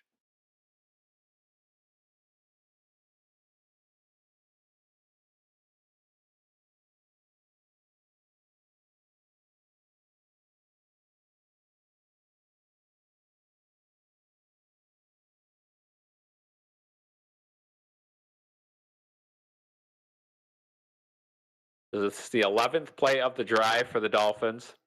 2nd and 5.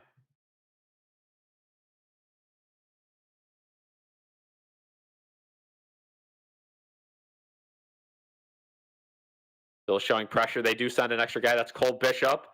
Going to be a nice sling route, but a good job by Taron Johnson. It's going to keep the clock running, but a loss of around 4 out of bounds with Achan. And now the Bills call their last timeout of the half.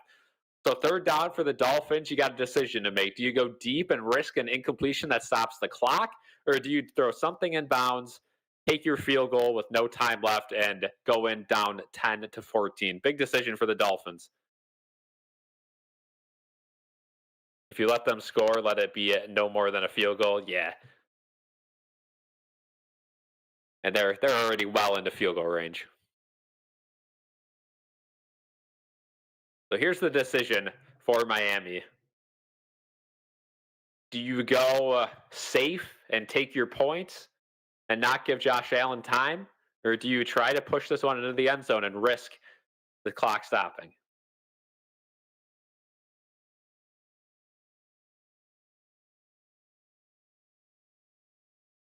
Third and 7. Bills have a lot of coverage guys out there. Cam Lewis. They're going to drop off. Epinesa gets right through, but Tua again scrambles. Bosa dives for him, can't get to him. It's going to be a first down. Tua slides at the 20, maybe the 18. It's going to be a first down. And with 3 timeouts, the Dolphins can kind of play this however they want to. And now they call a timeout with 30 seconds exactly on the clock. Yeah, that defense, again, they dropped everyone back and didn't set corners, let Tua escape.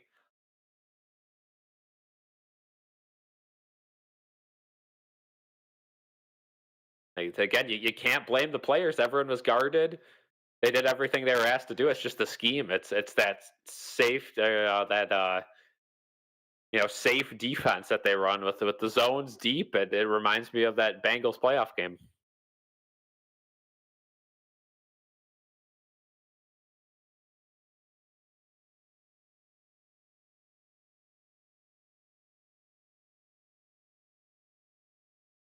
So 30 seconds. The Dolphins still have 2 timeouts left. Tua looks to throw. Tua scrambles. He has to get rid of it quick, and it is caught incomplete, they say. Tanner Connor was the guy targeted. He can't believe it was called incomplete. He thought he caught it, but looked incomplete from up here.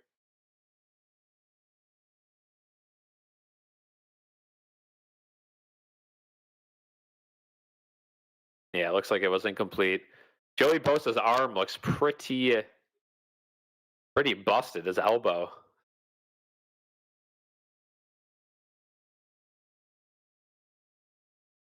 Second and 10. And the Dolphins run out of time here. 4 seconds, 3 on the play clock, 2, 1. They don't get it off. And there's no flag. That was a clear delay of game. And Achant's going to end up getting around 6 yards, 7 yards. And now the Dolphins will call their second timeout. That should have been a delay of game. Clear as day that play clock ran out. And it was not a bang-bang play. I know they sometimes give them an extra second. That was a 2 to 3 seconds after that play clock ran out. At least the one we have on the scoreboard here. There's always a chance the scoreboard's wrong.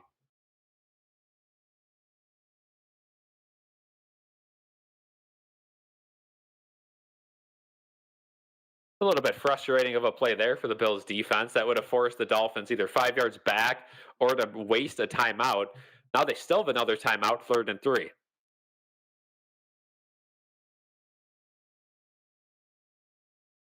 4 for 4 on 3rd down this drive. Tua looks. Bosa gets loose. Gets a hand on him, but Tyreek Hill gets the first down. And out of bounds at the 3. So Joey Bosa forces a quick throw.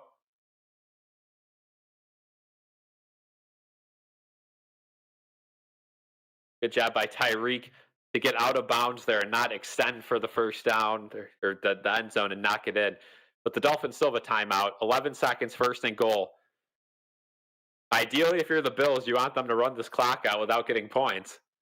The Dolphins, they had a lot of mental errors last week.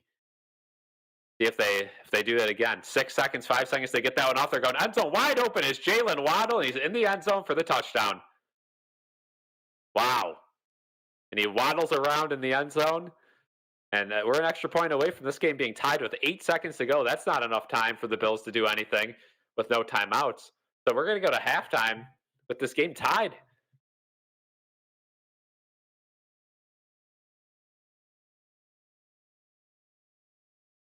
This field goal completely changes this game. A gimme field goal that was just not made. See the extra point. It's not tied just yet. Snap, hold, kick, up, and good. The Bills will receive to start the second half. They'll have a chance to get those points right back. Tre'Davious White was on Waddle.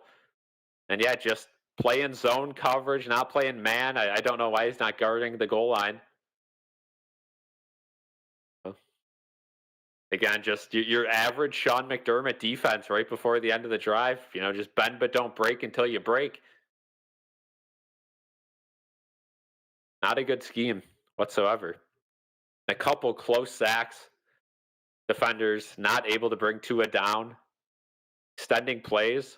That's what you want to see if you're a Dolphins fan. That gives you a little bit of hope for the season that that they are capable of having drives like that. It's just all about consistency.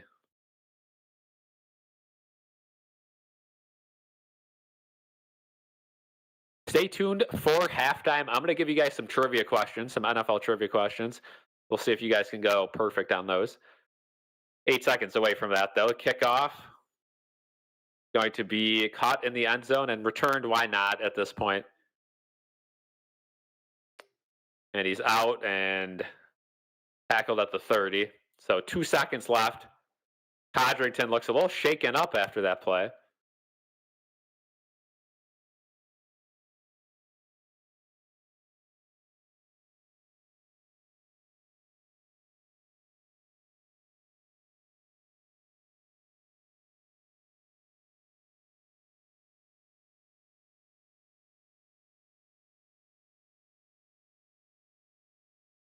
Two seconds. The Bills are just going to knee it, and Allen fumbles the snap. He recovers it and takes it, gives it to the ref, and trots off the field. So 14-14 at the half. I said pregame, it's going to be close until the second half, and the Bills are going to take over. Half of that has come right. We'll see what the other half entails. Buffalo let them back in the game, yeah.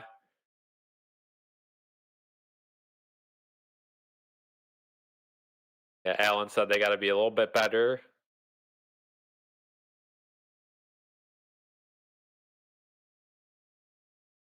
So McDermott not too happy, but can see why.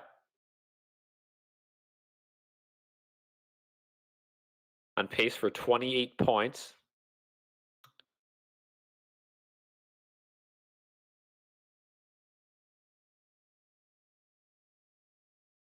So halftime, there's some trivia.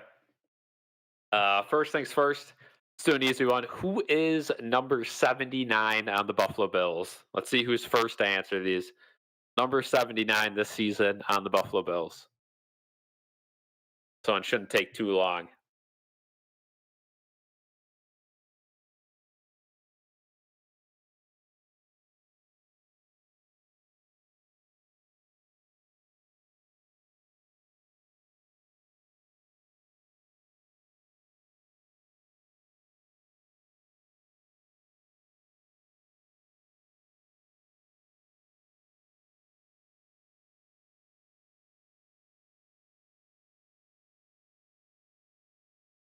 Sawyer gets it right away. Says Spencer Brown. Easy, easy. Let's do. Who was the Bills head coach in 2015?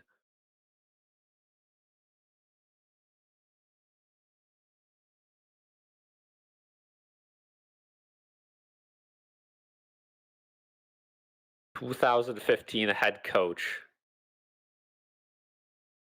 Reginald, how are you doing? Are the Bills playing down to the Dolphins level? I think they're just kind of playing, bend but don't break defense. They're kind of just, letting them hang in there. We'll see what happens in the second half if they adjust, but I'm not too worried just yet. Sawyer got it. Rex Ryan, easy.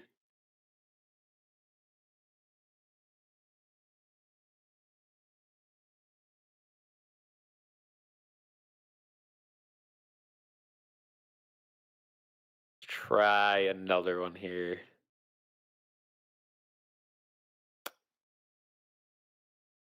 All right. Which team was Marv Levy head coach for right before the Buffalo Bills? Let's see if anyone knows this one. A little older trivia question.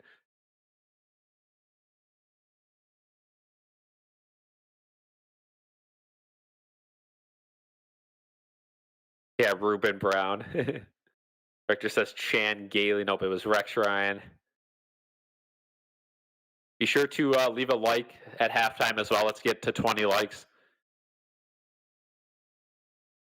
The current trivia question is, who was Marv Levy head coach for before the Buffalo Bills? See if anyone can get it right.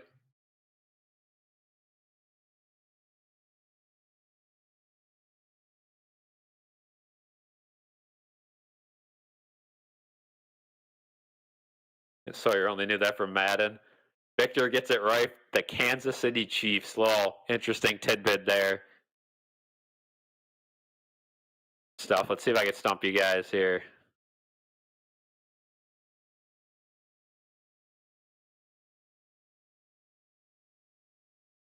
Um,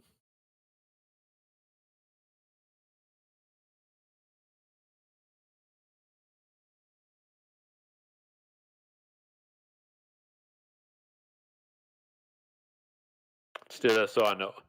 What college did Bruce Smith play for? What college did Bruce Smith play for? So I'll give you a hint on this one. It's the same college that Tyrod Taylor played at.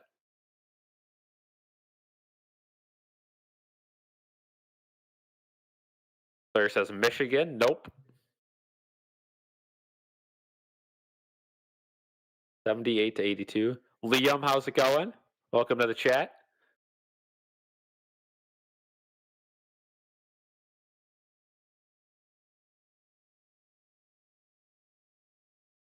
Yep, Smooth Gaming gets it. Virginia Tech. Sawyer right behind him with the right answer as well. They're doing the Corgi race on the Bills field right now. You can see it in the background of the halftime show. Do a couple more trivia questions. Why not? We got like 8 minutes left until the second half.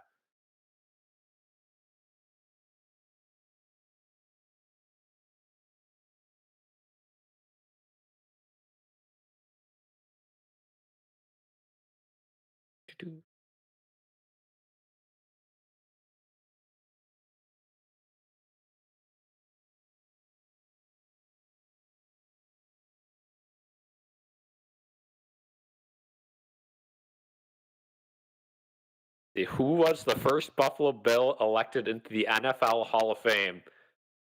Let's see if you guys can get that one. First Buffalo Bill into the NFL Hall of Fame.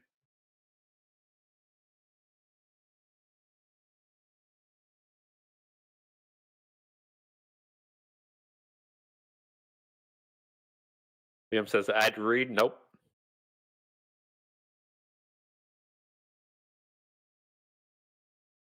Sawyer gets it. OJ is the correct answer.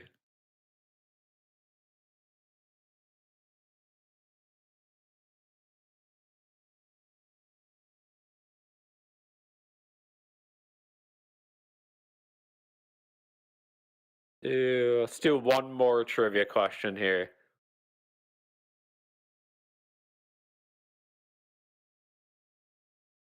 Let's see, which Buffalo Bills player owns the franchise record for interceptions? So the most interceptions as a Buffalo Bill. I don't know if anyone's going to get this one. Maybe some of the older people.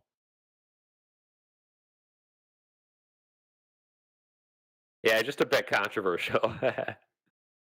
So the most interceptions as a Buffalo Bill.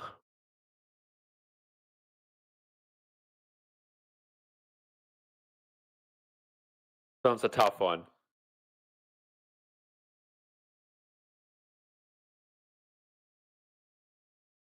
I don't know if anyone's going to get this. We'll end with this one because it's a tough one.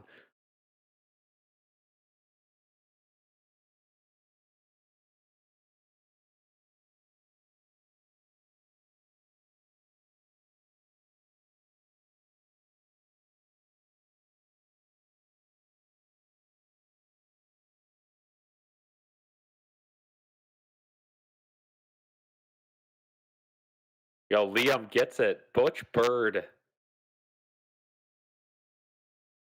from the top rope. Liam gets the answer correct. That's where we'll end Bill's trivia.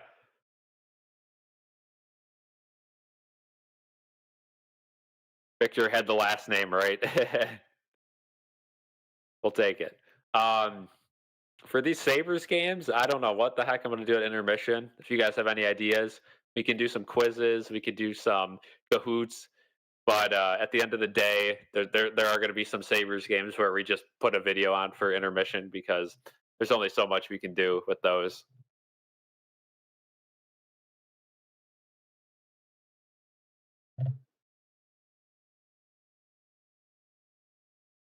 Could do video games, yeah.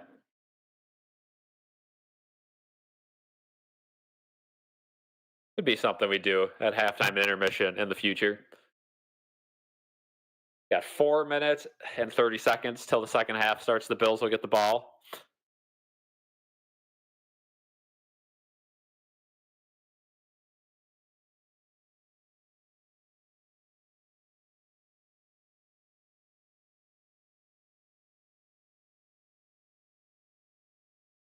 Okay, let me know in the chat right now, who do you guys got scoring the first touchdown of the second half? For me, I'll say James Cook. They're showing the highlights of the Corgi race. It looked a little disorganized. I don't know. Some of these dogs are going sideways. Somebody crossed the line, though.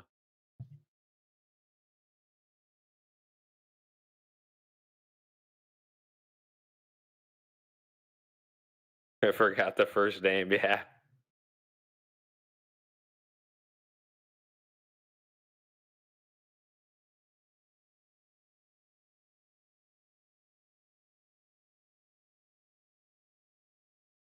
A lot of Bills fans not happy with this performance so far, and I can't blame them. Not the best start if you're the Bills.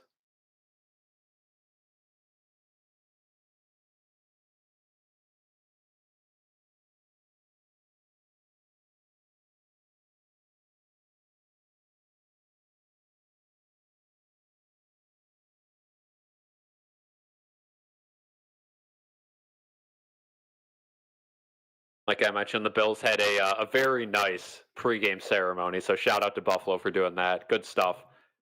Good stuff pregame. Shout out to the Bills for standing up. Another good move by Terry. Good stuff. Bills need to go back to running the ball with Cook. They got away from that. Yeah, that was tough. They got in that third and long and got sacked. Other than that, though, the offense has been perfect. Just some longer drives, chipping away, and that missed field goal is going to loom large. If that missed field goal doesn't happen, you most likely don't give up a touchdown there. You're able to kick it off, and it kind of resets the vibe. Yeah, best owner in football, worst owner in hockey. And Liam saying we need to sling the rock more. I'd like to see a deep ball on one of these first downs or second and shorts. They have yet to really throw a deep ball this year. Couple like mid-tier passes in that Ravens game at the end, but nothing super deep. Again, you got a quarterback that can sling the thing 70 to 90 yards. I don't know why they don't do it more often.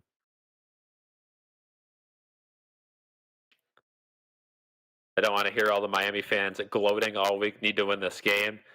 Yeah, and unfortunately, if you're the Bills, right, if you don't beat Miami by 30 points, it's a loss, to the media. So either way, we'll be hearing about it all week long. But if we end up winning this game, I don't care. I don't care what the score is. You got to win, and it's the National Football League. Every week's different.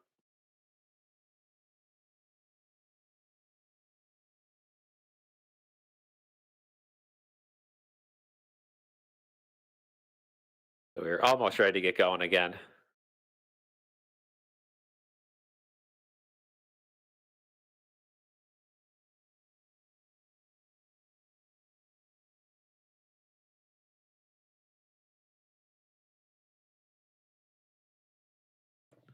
Liam says, I subbed. Thank you so much. Thank you for joining the community. We'll be live here every Bills game, every Sabres game. So appreciate that. I appreciate everyone in here tonight, especially the members. Thank you guys for the continued support. As we start the third quarter,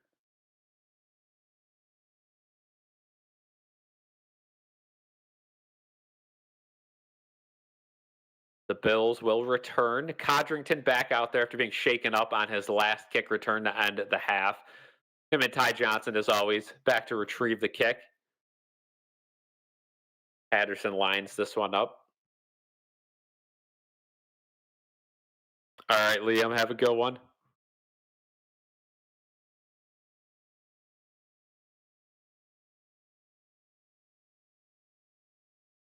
Elijah's calling the shot. So the Bills are gonna win this game and improve to 3-0. We will see.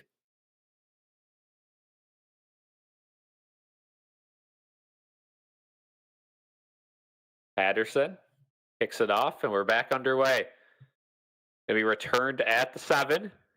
Codrington with a little bit of a head start. He had a little bit of a hole. Now he shoots it and gets all the way down to 39. Good start for the Bills this half.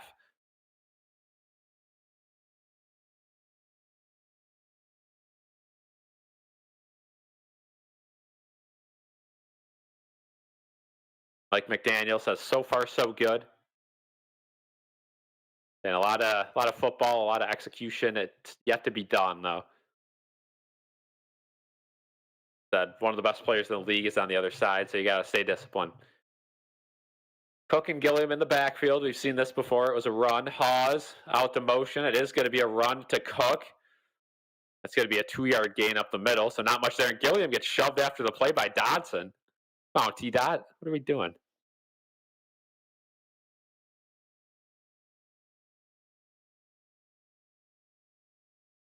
So, yeah, Jackson Hawes got flattened on that run play. I don't love that start to the half for the Bills. It's a formation you've already shown. It's a play you've already run. Can't be duplicating like that. 2nd and 9. Shakir in motion.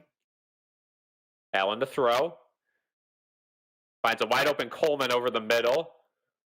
Ends up going backwards a little bit after he's hit, but still a solid gain. It'll be a 3rd and short.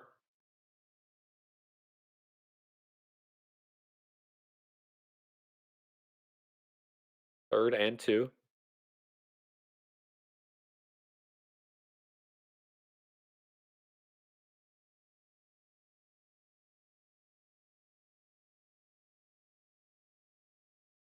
Third and 1, 3rd and 2. It's a long one. They're saying it's 1.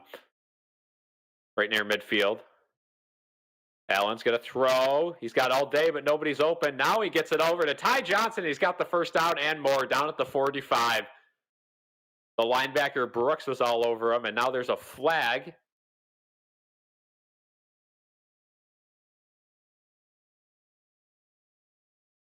Illegal contact on the defense. That'll be declined, and it will be a first down on Minkah Fitzpatrick. But of course, it will be declined. Good job by Ty Johnson to realize there's no one to block. I'm going to go out on my little crossing route. And Allen, a nice little sidearm sling to him. So 1st and 10 past midfield already. Allen 1st and 10 looks to throw. Finds Shakir over the middle. First down and more down at the 29. So the Bills continue to dink and dunk over the middle of the field.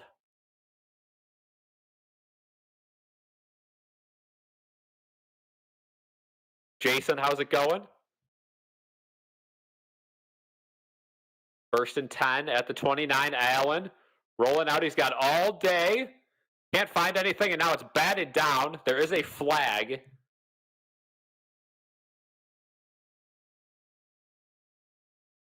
going to be a hold on Dawkins.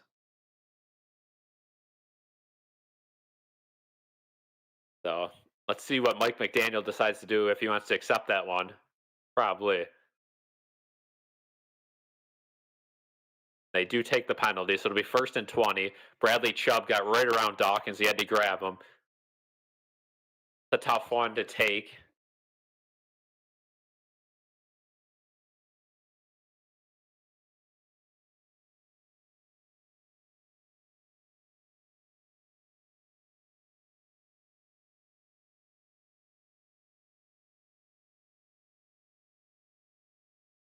First and 20. That penalty makes things tough. See if the Bills take a end zone shot.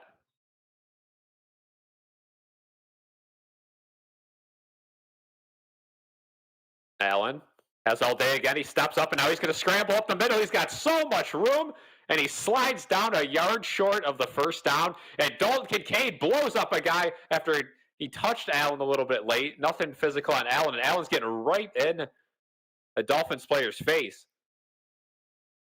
And it looks like a Dolphins player is actually injured after this play. Now he gets up.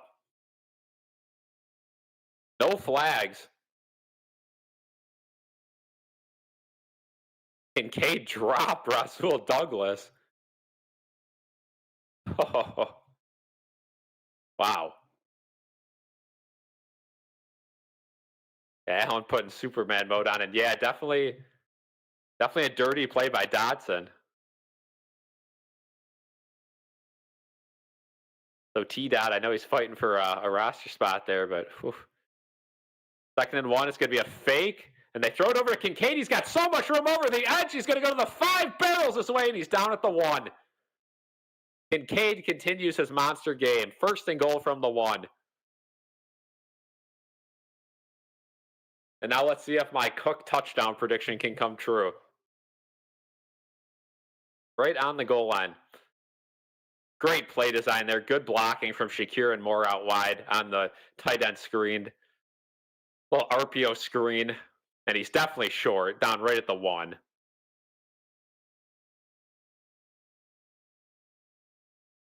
Kincaid already at 60 yards. Bills can't run out of time here. 5-4. It's 5 wide. 2, 1. They just get it off. Allen's going to try to scramble for it, and he's sacked at the 4. And he's tackled way after the play, and there goes the flag on Brooks. Tackled Allen late after he was already blown dead for forward progress. What a dumb penalty to take by Brooks. Wow, that is bonehead.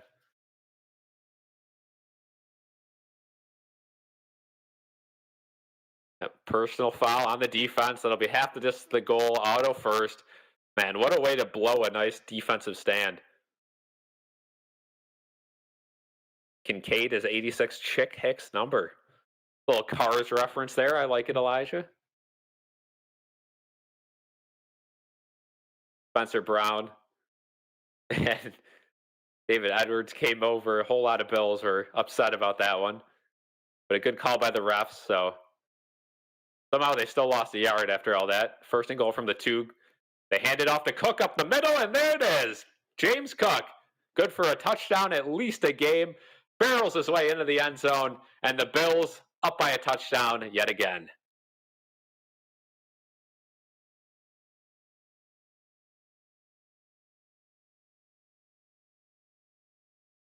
Now, it's a big extra point for Prater. Just make the extra point and forget the missed field goal happened. As a kicker, it's all about momentum and it's all about confidence. And once you lose that confidence, even a veteran can slip up like that. He's got to make this extra point and dial back in.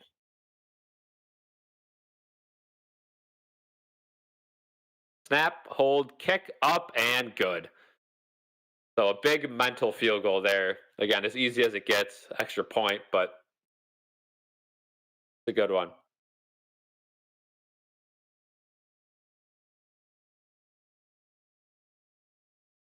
A much better play design there, just running up the middle instead of doing that, getting Allen in trouble on that 1st and goal play from before.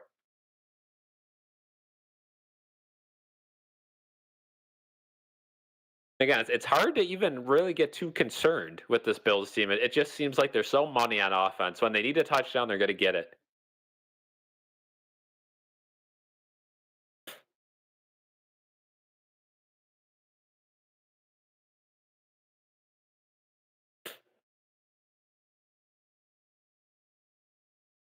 So James Cook gets his touchdown of the game that I predicted. And we are off and running 21-14. Let's see if the Dolphins can answer back like they did on their last drive. See how the Bills' defense changes things up. Will they start playing a little more aggressive? Will they start guarding the middle of the field a little bit more? Bills are your favorite AFC East team, and the Dolphins are your second favorite AFC East team. Okay.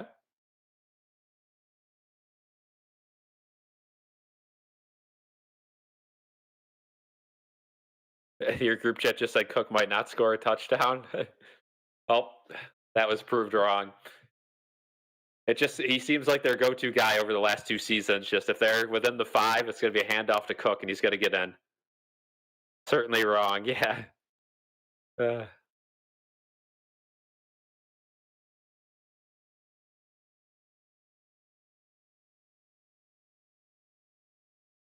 you love to see it.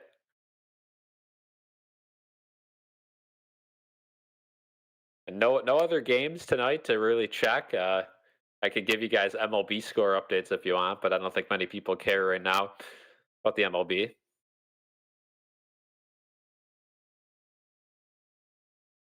Cincinnati won 1-0. Not great.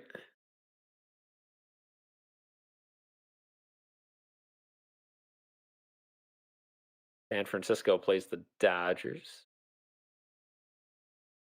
That are in your Discord might come in here to follow the game because they don't have Amazon Prime.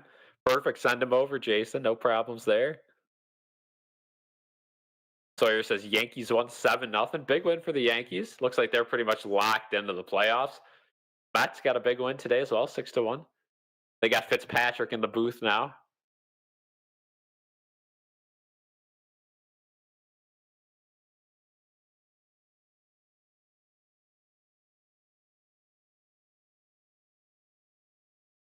Matt Prater kicks it off. It's going to be fielded at the 4. Washington bumps into his own guy, and that return's only going to go to the 28, tackled by Shavers.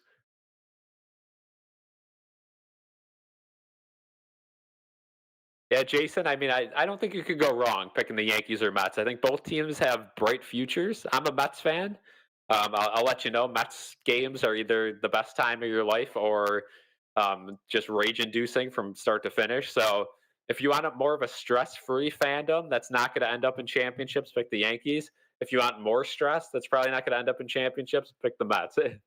Either way, you'll probably be let down. That's kind of how New York baseball has been in recent times.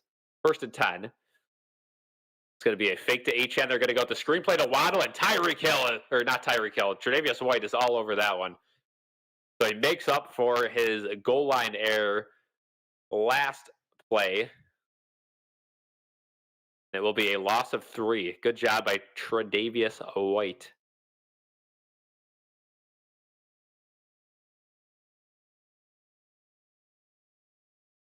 Second and 13.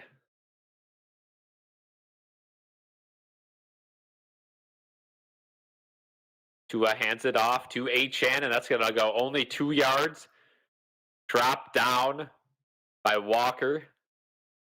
Walker has been an immediate threat in this Bills defense, which is good to see. TJ Sanders seems to be the odd man out right now, which is fine. He's young. You got to give him time to develop.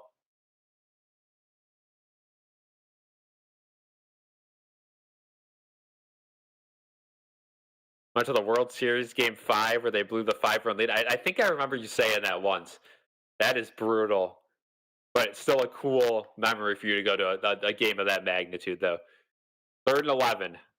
Empty backfield. Tua scanning the field. He's going way deep, and it is incomplete. Tyreek, uh-oh. Oh, no. And a Bills player is down. I think it's Christian Benford. Oh, no. And the trainers are coming. It's Christian Benford. He's down on the ground. I don't know how you get hurt on this play. It's just a jump ball that no one ended up going for because it was overthrown. Oh, jeez.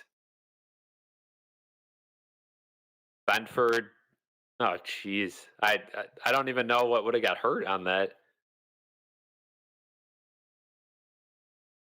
And Taylor Rapp was the guy that ended up taking him out. Hopefully it's just wind knocked out of him, arm to chest. He's bent over. Yeah, it looks like a rib injury. So hopefully just a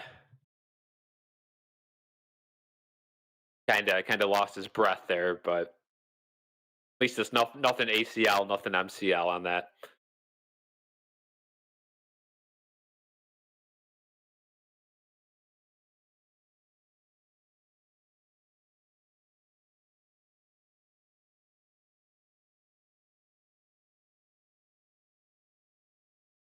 And not good to see.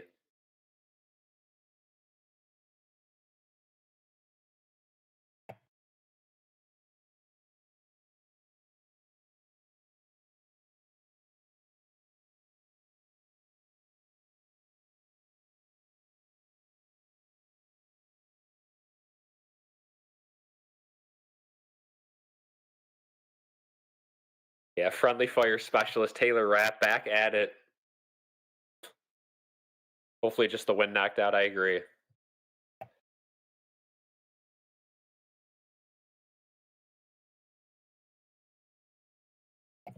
We will see.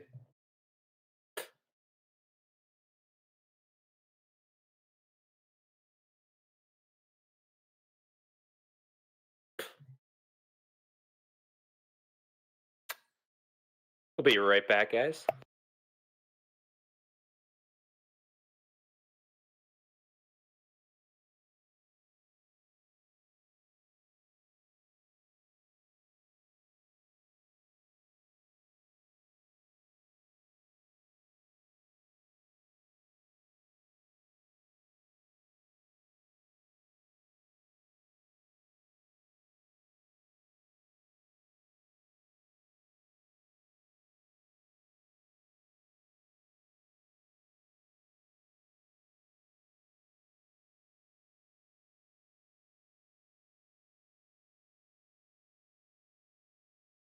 We are back.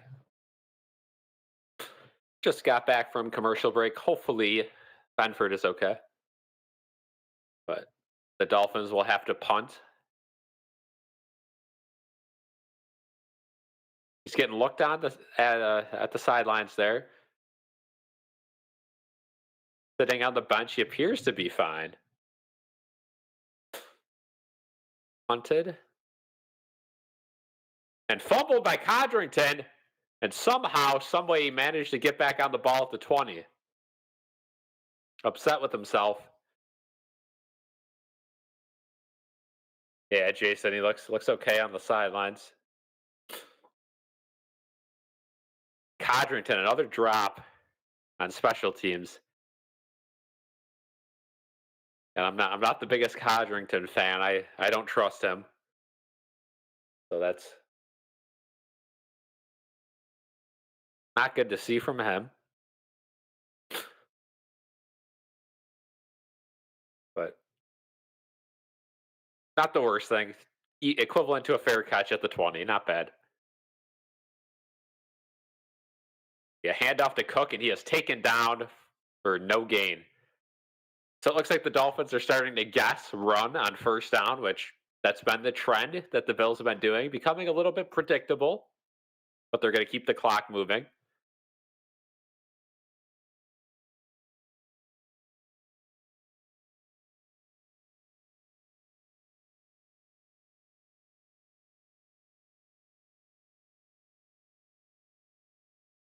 Second and 9.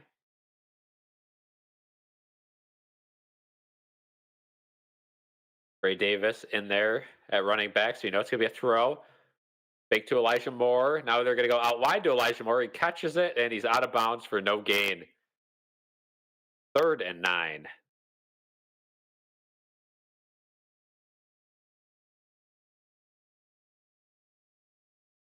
Yeah, Dolphins actually want to try against the Bills. Yeah, I think the Bills are just letting them hang around. I don't like the game plan tonight.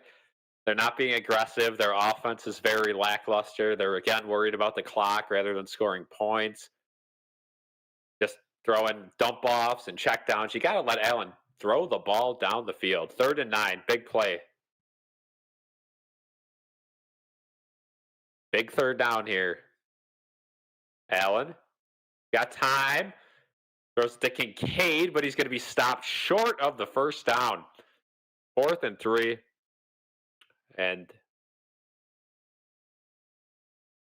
we will see Sean McDermott 2.0. Cameron Johnston with the punt. Palmer has been quiet tonight. He has. Good observation, Victor.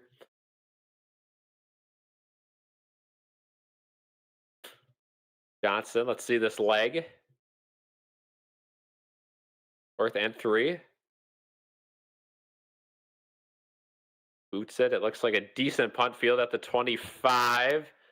And it's going to be taken all the way to the 36. So not the best punt. Not the best punt coverage. And we'll head to commercial break. Again, it is annoying to have punters not be elite when Matt Arisa continues to shine in Kansas City.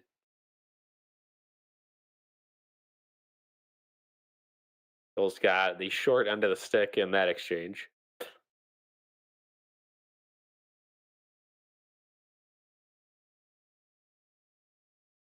See if there's any update at Benford.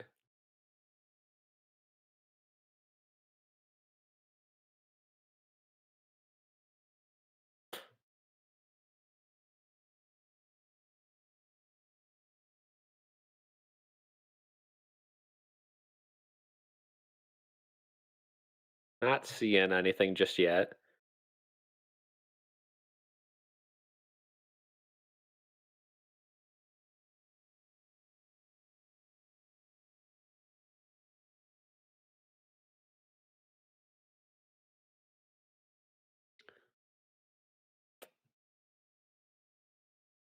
Bad play calling there. Defense needs to step up. Yeah, that again, that's what we tend to see out of the Sean McDermott run team when they're up by a score. They tend to kind of take their foot off the gas, and they do a handoff up the middle. Then they'll do some dink and dunk play, and there's just nothing downfield. They never scheme downfield. And like maybe that's on the receivers. Like I said, in week 1 and preseason, these receivers on this team they're not a top core in the league. Allen's going to make them look better, of course, but it's not the best group. Elijah suggests they put the new KeyBank Center at the old Highmark Stadium site and have both those next to each other in Orchard Park. That would really throw a twist on things. A lot of people wanted both stadiums downtown. Could you imagine them both in Orchard Park? But it looks like the KeyBank Center, they're going to try to extend the lease or do something else with that, and then they're going to try to do a full-scale remodel of it. But nothing's been announced on that front yet. I think Pagula wants to wait a couple of years till the Bills Stadium is done, and then he'll work on the Sabres one. So as of now, small improvements. They have easier metal detectors to get through now, I guess, with all the sellouts that I'm sure will happen this year. 1st and 10 is going to be a toss play up the middle. Achane for 5. Tackled by a bunch of Bills. Not happy with the offensive play calling, but you trust McDermott and Joe Brady. KeyBank Center sucks. Yeah, not the most modern stadium there is. There's certainly some easy improvements that they could touch up that they haven't yet. 2nd and 5.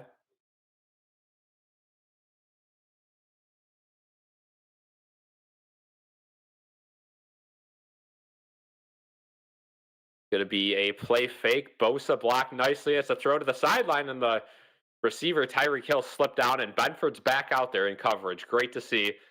And Tyreek Hill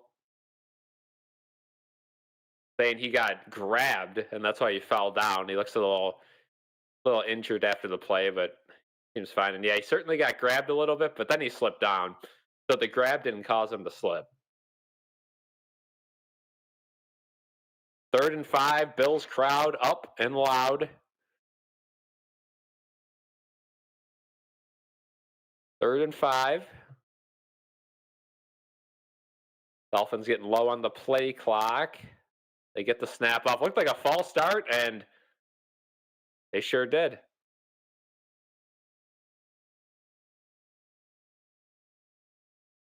Oh boy, McDermott called a timeout before the play. And there's our first one of the year, the average Sean McDermott defensive timeout in the middle of the game that makes no sense. And this time, it really cost him. That would have been a 5-yard penalty. They're zooming in on Allen on the sidelines, and with that broken nose, he looks as miserable as you could get. Yeah, can't allow Miami to stick around. Announcers are even talking about them being conservative. Yeah. Again, another, you could kind of contradict that and say like, oh well, if you'd let them back in the game if you throw a deep pick, right away. Why stray away from what's working? But 3rd and 5. What a waste of a timeout. Now you better get the stop. Let's see. Taron Johnson, rush in. Tua's in trouble. He's backing all the way up, and he throws it towards the sidelines. Incomplete. McDermott is hyped up. He knows the defense just saved his bacon. Good blitz from the Bills. 4th and 5, and they'll get the ball right back.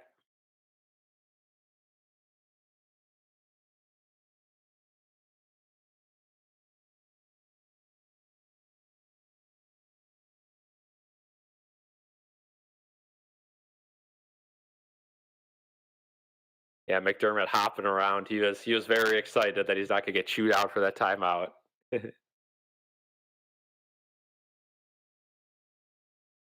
And the punt is up. Hopefully Codrington catches this one. It's going to be fair caught at the 16, and oh boy, a late block in the back by Franklin. No flag. And Allen will trot out there, and there's our shot at Niagara Falls. At least one. Every national TV broadcast. Every broadcast, I guess. Dermott got lucky there for sure, yeah. Well, at least he dialed up a good play on defense.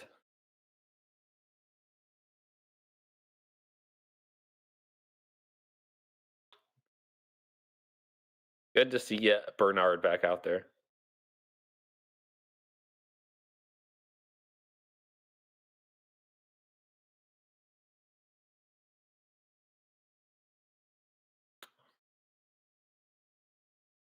I'd like to see the Bills take a deep shot here. Victor with a $2 donation. First one of the night. Shout out Victor. W's in the chat for Victor.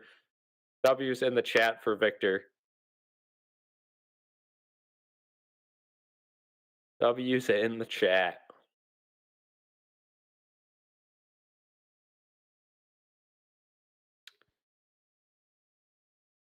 That keeps our donation streak alive.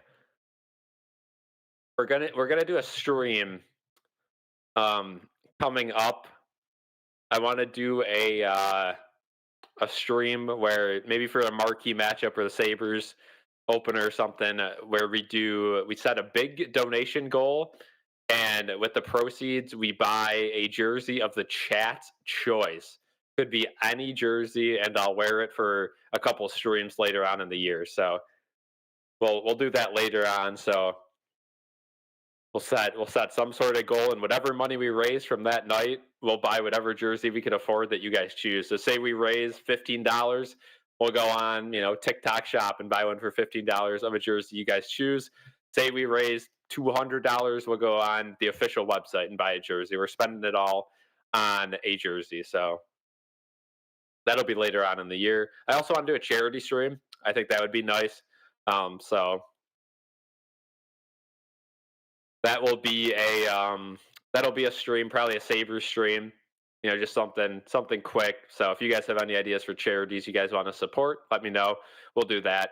And then we could just have a bunch of donations. Again, YouTube's dumb how I shouldn't say it's dumb, but it takes a while for the money to get to me, and then obviously it has to be distributed and all that. But I'll make sure whatever money we earn from the charity stream goes to the charity you guys choose, and I'll post the receipt on YouTube and in the Discord so you guys know. that the money's going to the right cause, but that'll be down the line as well. Bills offense back out there at their own 14. Allen fakes a handoff. He's going to run it up the middle, and he gets down at the 20. Gain of 3.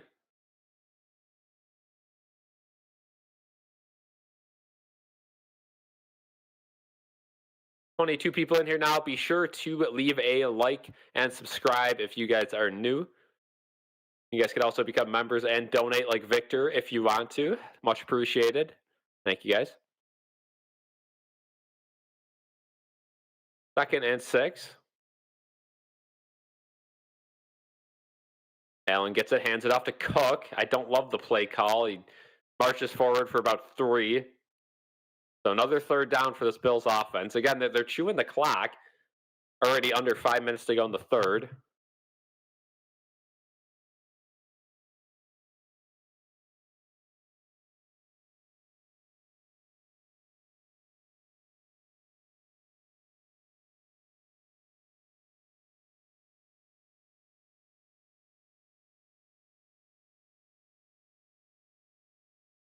Alex Lyons.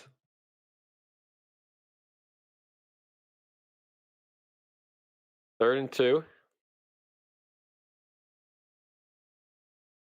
Allen to throw. Throws it over the middle and finds Shavers at the 30 for the 1st down. Fit that ball in a tight window. Shavers' 2nd completed catch of the day.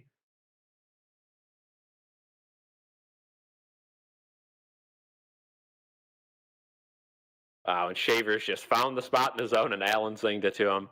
Textbook.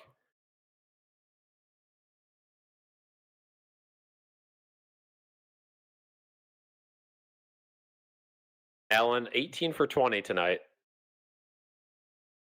Now play action. Let's see if he goes deep there on the boot. Can't find anything. He's going to run to the sidelines, throws it way downfield. It's incomplete. Palmer got tied up with his cornerback that he was guarded by midfield.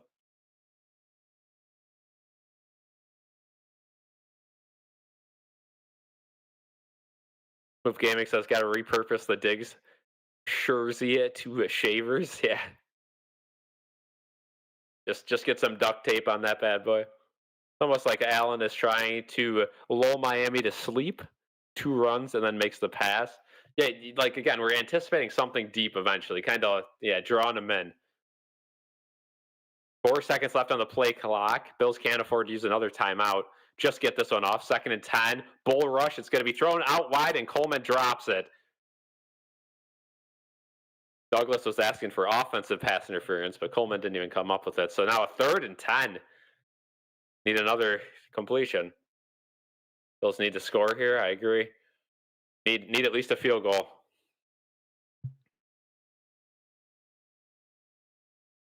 Keon Coleman, that's a tough one. You got to catch that.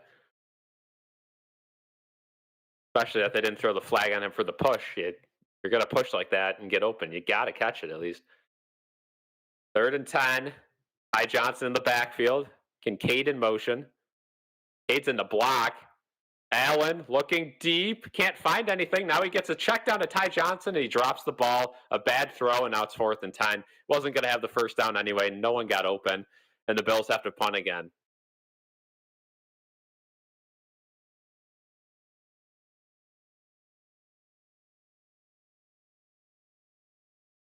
Wow. This Miami Dolphins defense is showing up, getting the pressure on, and covering good for long periods of time downfield.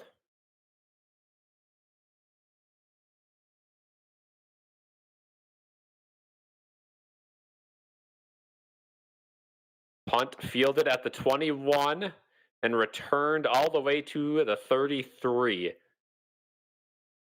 was Washington. So the Dolphins have another chance to get right back in this game. Bills offense falling asleep. A good first drive of this half, but much like the first half, disappearing after their first drive. How many times can the Bills defense give them the ball back? Yeah, that's not looking good. Play calling is so bad. Yeah, I don't love it. And the Bills play best when it's hurry up and there's no play calling, right? The more crazy they get, the worse it gets. Wake up, Joe Brady. Buffalo's playing roulette. First and 10 for the Dolphins. Tua's going to throw it. Going to sling it out wide again to H.N. And that time he makes a nice juke.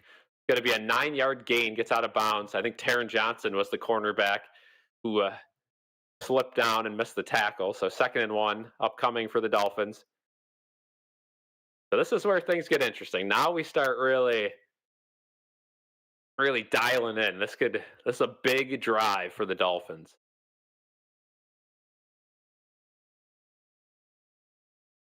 Ingold in there with Ollie Gordon. This formation has been a run up the middle, up the B gap, a whole lot this game. Ingold in motion, and they do give to Ollie Gordon. A good job by Dorian Williams, so it doesn't matter. And wow, Ollie Gordon up the middle for about 15. Dorian Williams read the play, got hands on him in the backfield, and it didn't matter. It was actually Shaq Thompson again. Keep getting confused that Dorian Williams not playing too much tonight. Terrible open field tackle, yep. 1st and 10 in Bills territory.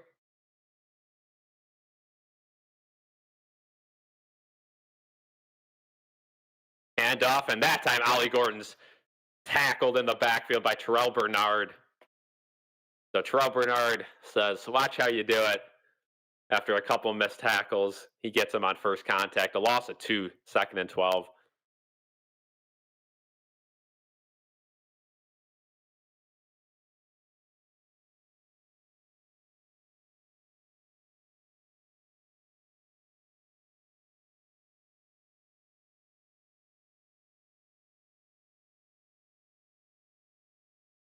Second and 12. Tua fakes the handoff. Now he's going to throw it to his tight end. That's going to be a gain of 14 to Bonner, but there is a flag. Or Hill. Oh boy, it's going to be a legal man downfield. They're converging. They're making sure it was before they officially announce it. And it is an eligible man downfield for the 2nd time tonight. Cancels out a first down for the Dolphins. A crucial penalty.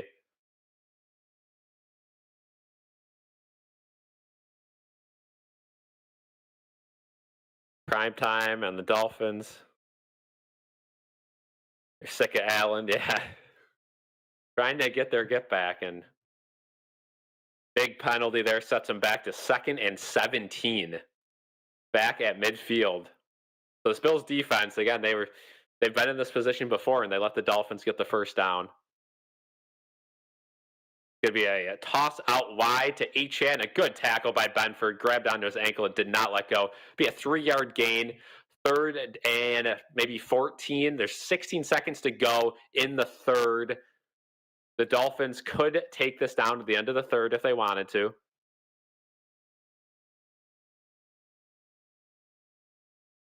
Three seconds to go in the quarter, and they are going to let the clock wind down. So end of the 3rd quarter, Bills up 7, 21-14. Big 3rd down coming up, and I'll say it again, maybe 4th down territory if they get around half of that. Would be a long field goal if they didn't. So I'll head to commercial, our last quarter break of the game. Game moving along.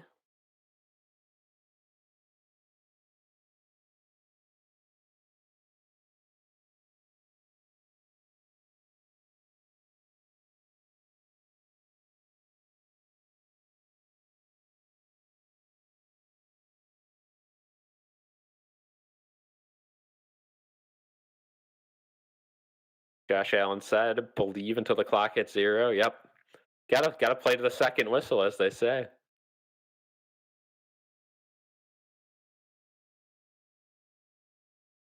Yeah, Dolphins are making it interesting. A little more of a barn burner than last week against the Jets. but it's a divisional game. These coaches know each other. They know what's gonna happen. So we expected a closer game. I didn't like that big spread.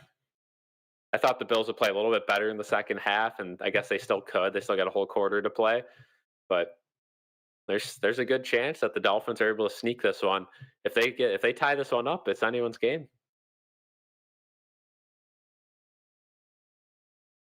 Let me know your guys' updated score predictions in the chat. Let's see if anyone's flip sides of the Dolphins yet.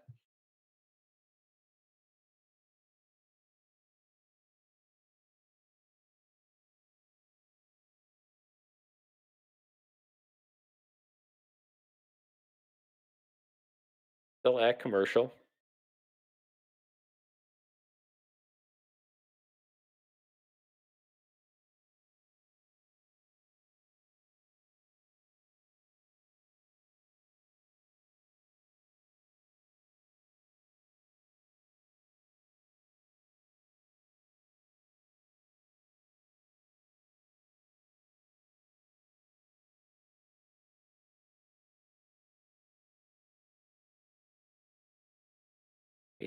We got ourselves a game.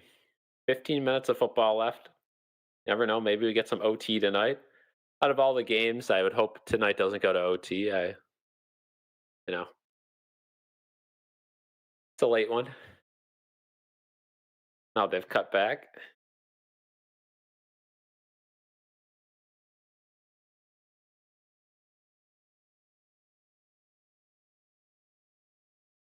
Third and 14.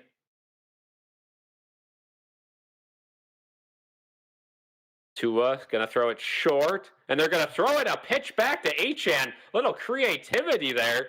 Achane's still gonna be 4 yards short, but an interesting play design there. Mike McDaniel fighting for his job and came up with quite the play.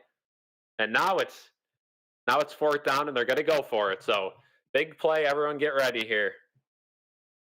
Fourth and short, or moderate. 4th and 4, I think. Yeah, 4th and 4. So right in between short and moderate.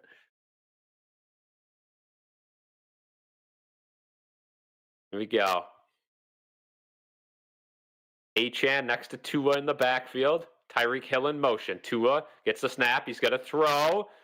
Finds a wide open Waddle, free for the first down and more, out of bounds at the 21. Tyreek Hill was also in motion and open on that play. Tre'Davious White was the cornerback.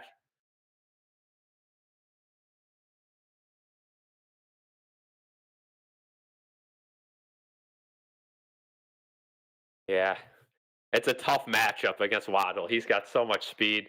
You got to anticipate where he's going. And the Bills' defensive line still cannot get much pressure. 1st and 10.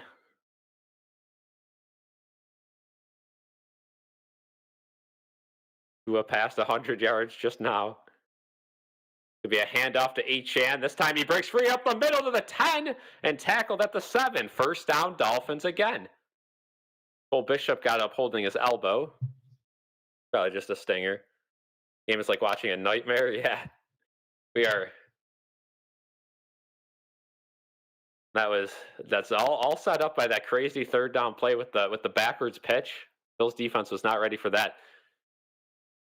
Looks like they're set up for another run. It is Achane this time stuffed, only a gain of 2. So 2nd and goal now.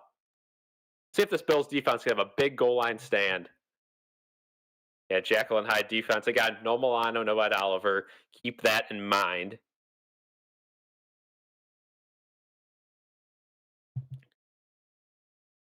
And it is tough to guard these 2 receivers in Waddle and Hill, especially when you're not getting much pressure. Eventually, they're going to get open.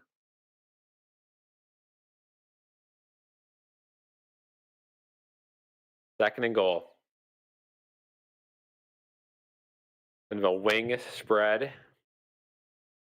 Bills are going to send a little bit of pressure. Tua's going to throw it to the end zone, and wide open is Tyreek Hill. A great play design. Tyreek Hill does his somersault backflip into the end zone. And just like that, we're going to have a tie game. A great play design, and the Dolphins just outsmarting the Bills in the second half. Great play design. And a perfect throw by Tua. Great timing. Again, the Bills just cannot get pressure on them. Big extra point to tie it.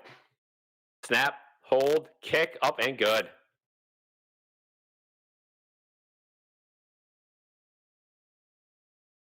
Yeah, inconsistent defense for sure.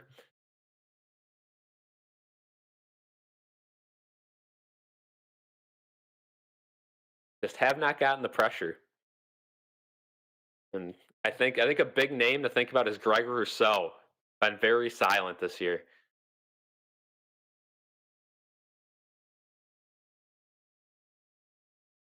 After hearing so much about him last season, not much this year. So we got ourselves a game. Now the offense has got to they got to get back in stride here. You got to stop worrying about the clock, stop worrying about everything, get some points.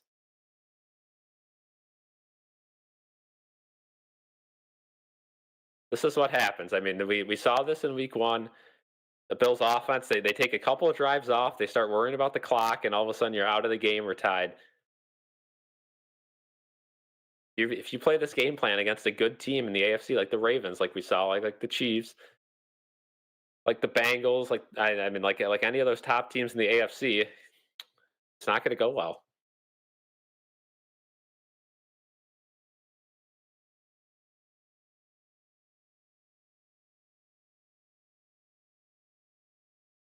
Yeah, no Oliver or Milano. At least we have the Sabres. Yeah, yeah. Josh Allen's got to take over. Yeah, you hate to say it, but yeah, we're at 13 likes. Let's try to get a few more likes before the end of this game as well. If you're in here and haven't hit the like button, hit the like button real quick.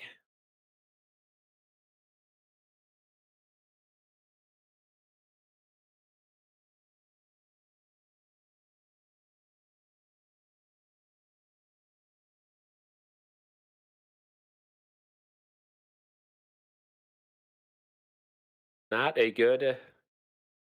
I can start that fourth quarter for the Bills. Defense just cannot get a stop.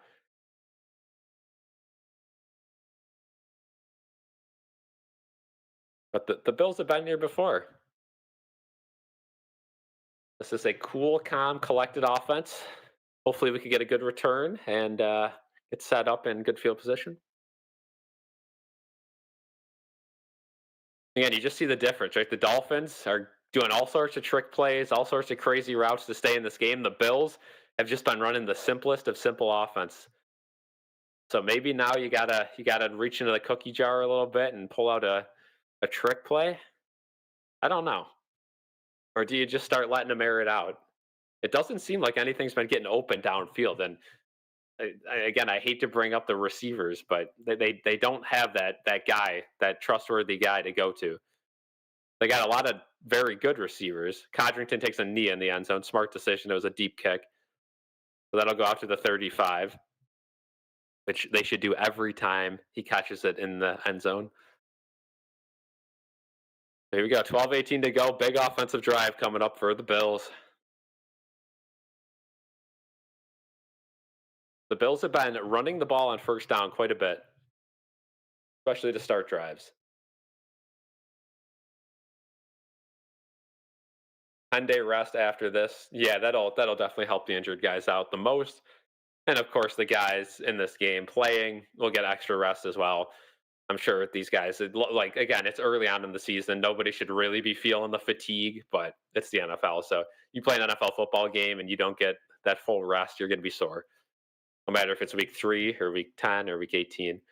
Going to be a toss to Cook up the middle. He's got a whole lot of space, bounces it out wide, and just gets tripped up for the first down. So that play looked blown up from the start. Somehow Cook found a hole, and it's going to be a first down. So a good start to the drive.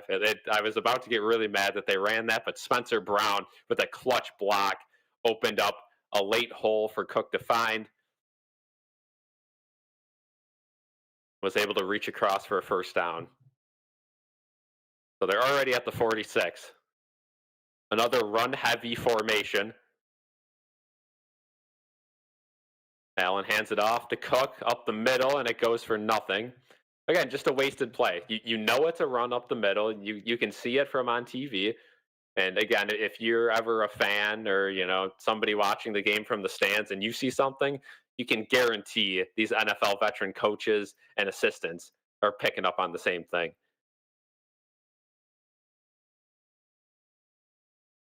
So now 2nd and 10. Again, just zero creativity on that last play. Same formation that they've been doing it all game. Palmer in motion. Allen to throw. Throws it to Cook. It's going to be a 4-yard catch, and his forward progress is stopped by Dodson. So 3rd down and 6 coming up at midfield. Crucial 3rd down. Dolphins defense is just draped over anything downfield right now. The Bills haven't even attempted a downfield pass this game. Oof. 3rd and 7, they're saying. So they're saying Cook only got 3 on that last one. Elijah Moore down low.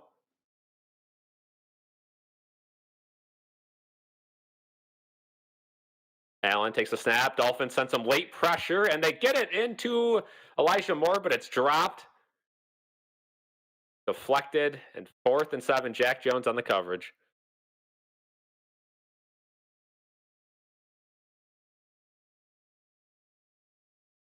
Ugh. Yeah, not a good decision to throw it there. They sent some late pressure. Looked like Allen kind of dialed in on Elijah Moore. That was his only option. He wanted PI, didn't get it.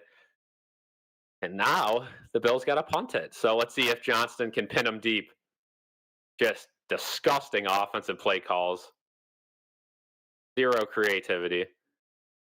Johnston punts it, and he gets trucked. Let's see if there's a flag. There is a flag. Uh-oh. And the punt is a beauty. Down at the 2 or 3 yard line, but there is a flag back by Johnson, and it's definitely running into the kicker. That would be a 5-yarder. If it's roughing the kicker, it's an auto first. Roughing the kicker, and it's going to be a 1st down. Oh, my.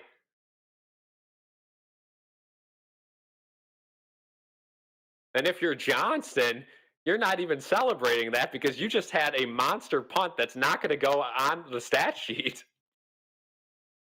Reed Ferguson got blown up on that. He dove right into him. Unfortunate. Again, it's a hard one to not get when you're close to blocking a punt. It's either going to be a rough or a block, right? Definitely a penalty. Just a terrible penalty to take, and the Bills get bailed out big time. But heck of a punt. That's good to see, right? The Bills kind of had a punter issue the last few years. They've been playing punter roulette. That's a good sign. Able to pin them at the 2 if that was a punt.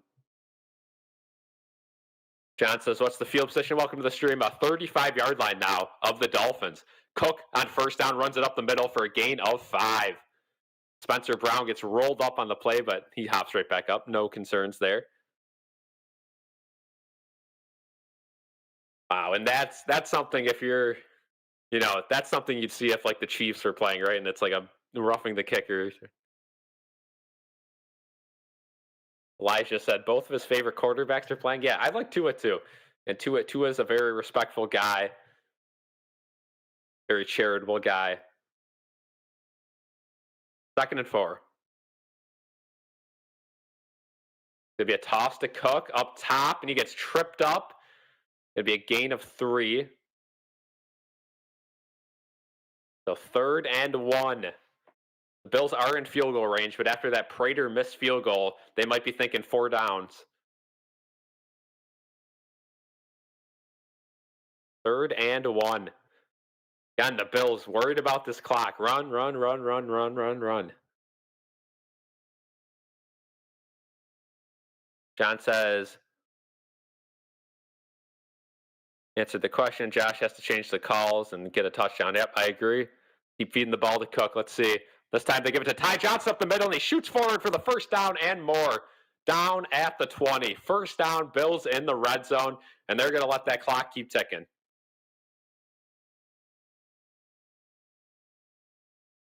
That's a cool call there. They see Ty Johnson, and you assume he's in there to pass block. They give it to him right up the middle. Total yards this game, Dolphins 207, Bills 301. First and 10. I wouldn't mind a little screenplay here to a running back. I don't want a wide receiver screen. But it looks like Ty Johnson's still there, so they're giving Cook a break. Ty Johnson motions out wide. 1 second on the play clock. They just get it off. Allen over the middle, and there's Josh Palmer, 5-yard completion. There we go. Good to see Josh Palmer involved.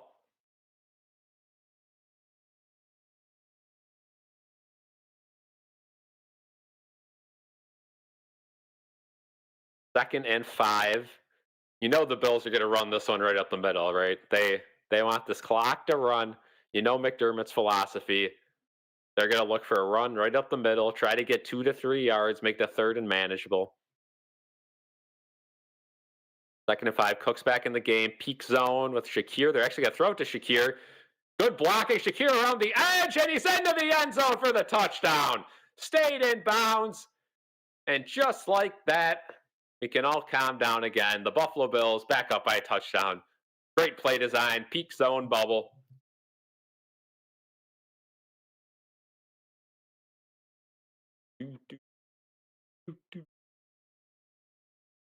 Good job. Motion him around, reading that it's man coverage, faking the handoff to Cook, giving the bubble to Shakir, and he is wide open. Right around the sideline. I thought he was going to slip out of bounds there, but he managed to stay in. As easy as it gets. Big extra point. If you're a Notre Dame fan, you know these can come back to bite you if you miss these extra points. Kick is up and good. 7-point game, 21-28. Now, I will say, a team like Miami in desperation, if they go down and score a touchdown, do not be surprised if Mike McDaniel goes for 2. As crazy as it sounds, if they have a chance to end the game right at the buzzer, I think they're going to go for it. I think they have a better chance to get a 2-point conversion than to win the game in overtime.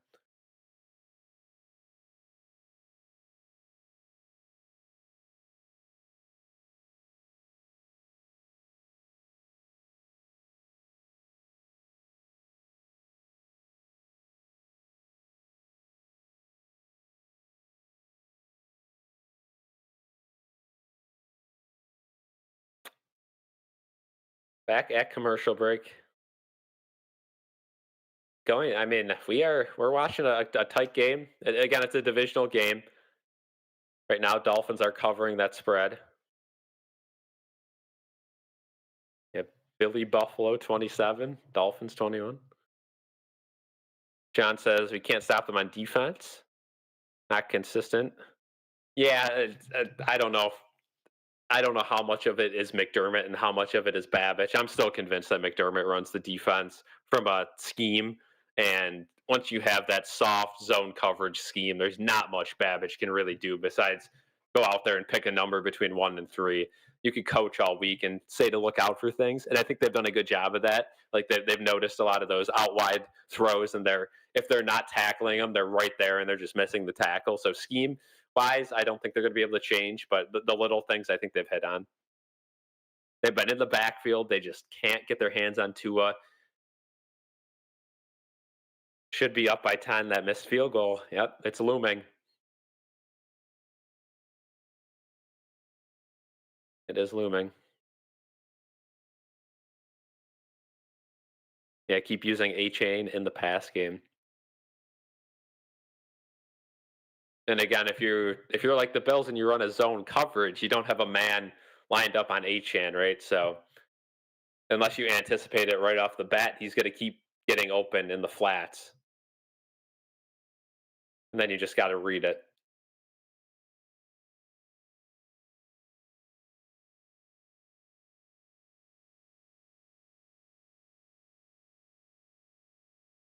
Oh boy, now they're talking about Tyreek Hill's off-field allegations.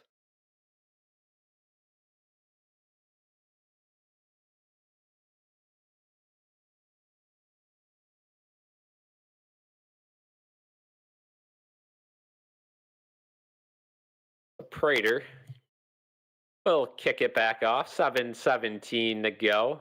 To be fielded at the 7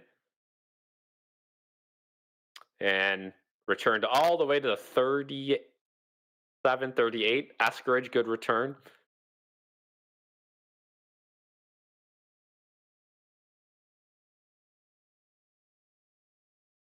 Both QBs have done a good job protecting the ball tonight. Game has been decided so far by dumb mental errors. Yeah, that roughing the punter, the missed field goal. Both teams making some dumb errors. 1st and 10. Dolphins got plenty of time. Don't got to rush this. It's going to be a handoff up the middle. Achane, not a whole lot of space there. He goes down with a 1.5 to 2 yard gain. Good start for the Bills.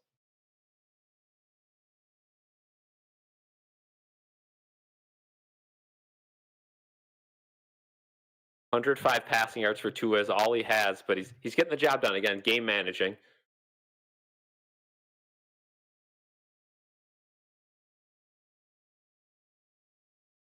Second and 8, Tua, play action. Joey Bosa tries to get free, but he's getting blocked good, and he throws it up to Tyreek Hill, incomplete.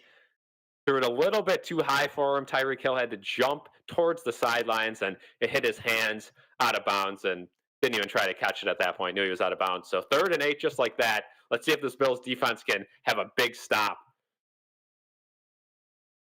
Joey Bosa getting double teamed, and he's just feasting out there. The rest of the D-line, no one's even moving. 3rd and 8.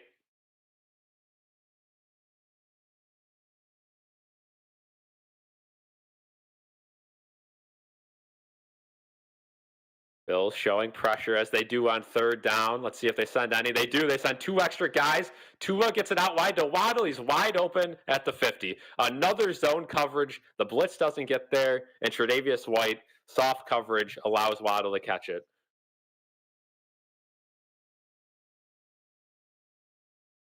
We get the ball back. Josh can close it out. Yeah. Worst case scenario, you allow a touchdown with no time left, and they go for 2, right? But I don't think that's going to happen. There's still a lot of time left, and everyone's got at least 2 timeouts. 6 minutes to go. 1st and 10, midfield. Joey Bosa looks like he's a little off sides there. No flag. It's going to be a slow developing handoff. Achane, 2 yards and out of bounds towards the near side. 2nd and 8. Clock will keep running.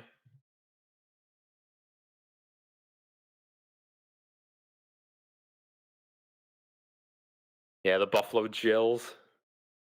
No longer a thing. Yeah, a whole lot of controversy with them.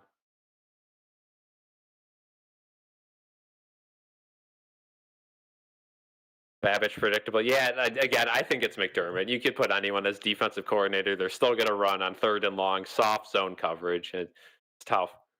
No stunts. Those defense, finally they get a little pressure, but the tight end gets open. Good tackle by Shaq Thompson. Maybe a 3-yard gain. Hill on the catch. Not Tyreek Hill. 3rd and 4. So another 3rd down chance for the Bills. This time they might be close enough to make it 4 down territory if they don't get it. Time for a big interception. We'll see. 3rd and 4. Another primetime game is a really good game. This year so far, the NFL has had some heaters in the primetime slots. And Tua has to call a timeout. Wow. That's one you're going to look back on at some point at the end of this game. I get it's right before a big play, but we saw that last week. The Dolphins taking some bad timeouts, and they call another one.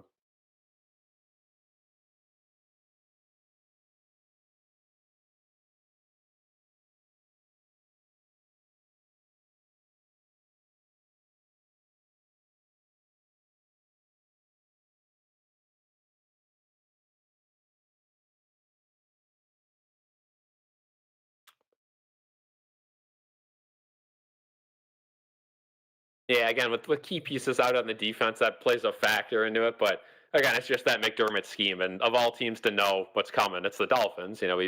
That divisional team. 2 empty backfield. They're looking for something quick. and they get it out. Who else but Waddle? Wide open near the sideline. Again, another first down. Every time they need someone, it's Waddle out wide. And it's so hard for this Bills defense to guard both Hill and Waddle. They're playing zone coverage, so you can keep abusing it.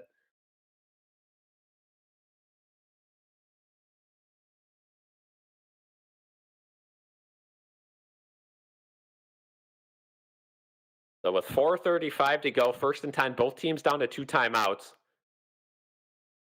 Tua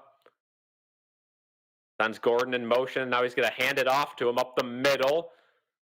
3-yard gain, 2nd and 7 upcoming. Now, if you're the Dolphins, you got to start thinking maybe they should start taking some time off this clock. They're confident they're going to be able to put this ball in the end zone. Maybe take all the clock they can and get nerve-wracking here. Yeah, the Dolphins, they know what's coming, right? They know the zone defense is coming. They know if they have, if no one gets off their block within like a second, they're going to have somebody open out wide, and they're just taking the chances the Bills are giving them. 2nd and 6. Gordon still in the backfield. They fake the handoff. They go behind to Washington, and he doesn't get much. Oh, and now he does. Didn't look like he had much room, but Taron Johnson's hit propelled him forward, and now it's going to be a 3rd and 1. 3rd and 1. The time still ticking. 3:30 to go in the 4th.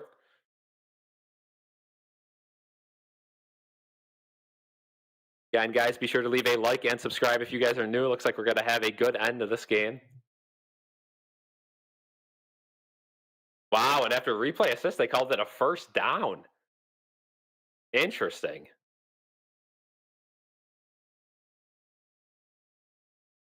Take a look at this one, and yeah, I guess he got across. So the line on the field must have been wrong because it didn't look like it from the TV view, but certainly got across. So 1st and 10, I mean, at 3rd and 1, they're going to get it anyway. So whatever. 1st and 10. Clock is still ticking. 3:12. Achane switches sides in the backfield. Tua gets bullish and picked off! Terrell Bernard out at the 40-yard line. Another Tua turned the ball over. Boneheaded play. Where are you throwing that ball? Oh, my.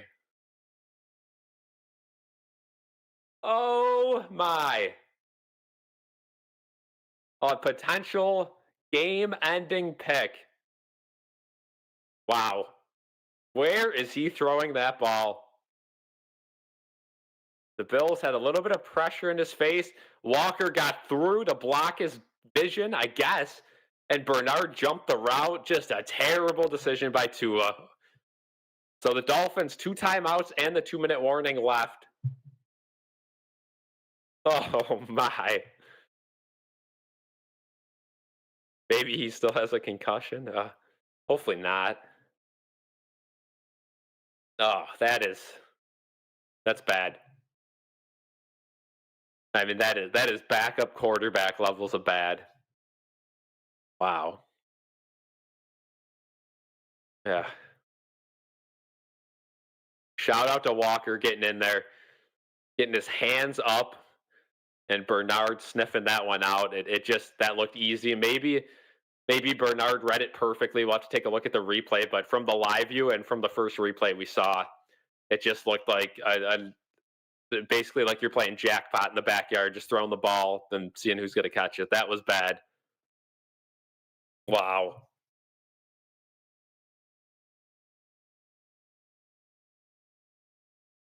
Wow.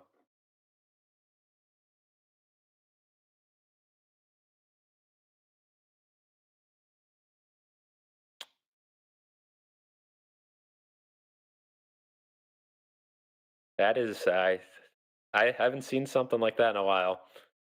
That is as bad as it gets. If you're a Dolphins fan in here, I apologize. Looked like we were about to have crazy end of this game, and we still could, right? They could still get a stop, and get the ball right back. But at least if you're a Bills fan, this stops the scenario of the Dolphins scoring there and then us going through and out punting and giving the Dolphins a chance to win it. But oof, I I don't know what Tua was thinking there. That was bad. Where's Bosa been all night? He's been getting through. He's been getting double covered. I think Bosa is your best defensive lineman tonight again. Walker having some big plays too, like that last one. But Bosa's been your best defensive lineman. Everyone's just doing nothing, and he's trying to get through double coverage and affecting Tua. So we're gonna look at the replay here. Let's see. Walker got right off his block, and yeah, just a bad throw. If he had a stronger arm, I think it would have been fine. But he just threw a lob, and Bernard jumped it. Chunky TB gets it done.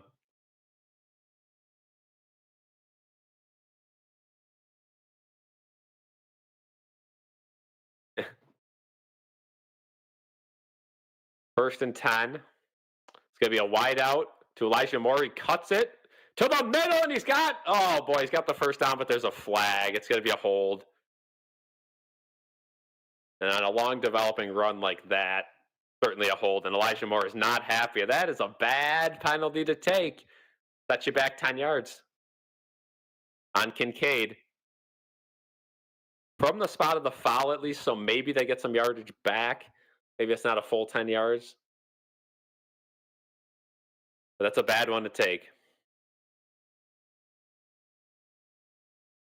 Oh, it was right from the spot at the 40. Yeah, so that's going to be like a full 10-yarder. Ugh.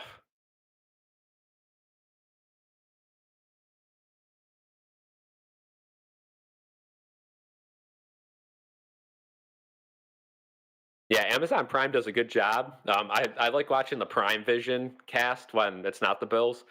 Kind of, they highlight everything. So first and 20. And if you're the Bills, you got to keep the clock moving. So they just hand it over to Cook up the middle, and he squeaks forward for maybe 5. Uh-oh, somebody's hurt.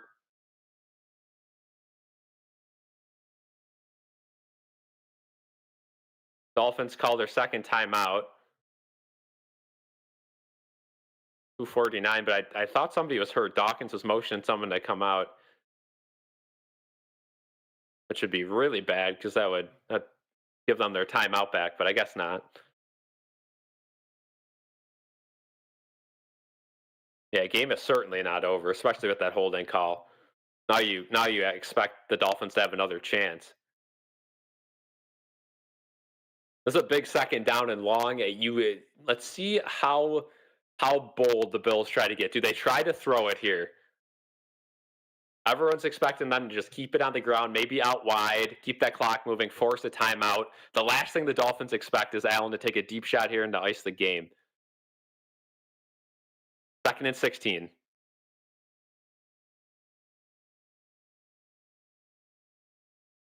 And they do throw the ball. Allen gets it over the middle to Elijah Moore, and he runs forward for the first down, and Moore almost tripped up and down at the 35. Elijah Moore, now he can celebrate. That one's not coming back. And the Bills can let this tick down to the 2-minute warning. The Dolphins only have one timeout left.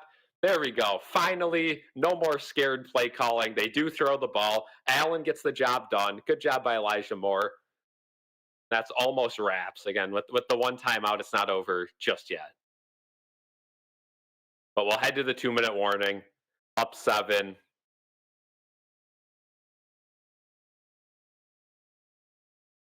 John says he hates how Kincaid gets cocky and makes mistakes. Yeah, he's a young player. I think he's pretty humble for the most part. I don't think I'd call Kincaid a cocky player, but he certainly hasn't done enough in this league to do a whole lot. But he's got his quarterbacks back, and he gets physical when he needs to for a not so big guy.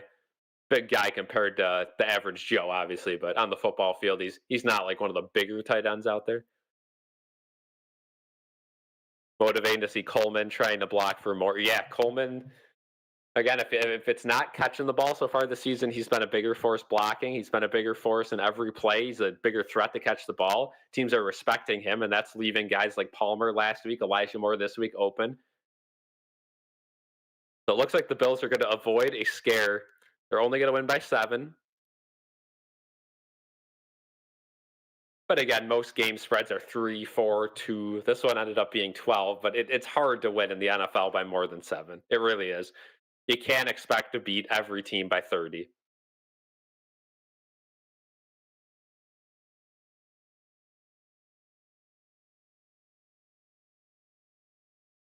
And that game very well could have been tied if Tua didn't throw that pick. But you could say the same thing if Prater didn't miss that field goal. We wouldn't have even been in that rough of a situation. They would have been onside kicking it after they scored.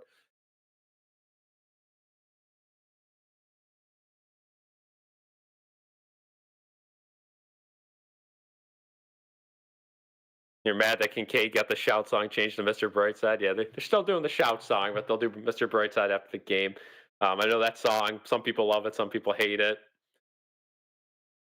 Anything that gets the crowd involved and that the players like, I'll support. So I'm not going to complain too much about it. That's as long as they're winning games. I don't care what they're doing out there.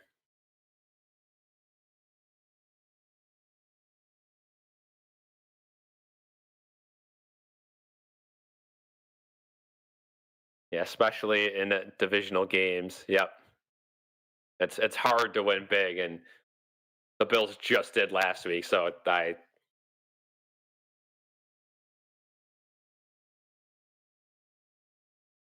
if they get that field goal, all of a sudden this turns into 10-point game, and then you're feeling really good. And now they're playing Mr. Brightside. There it is on cue. Crowd's going crazy.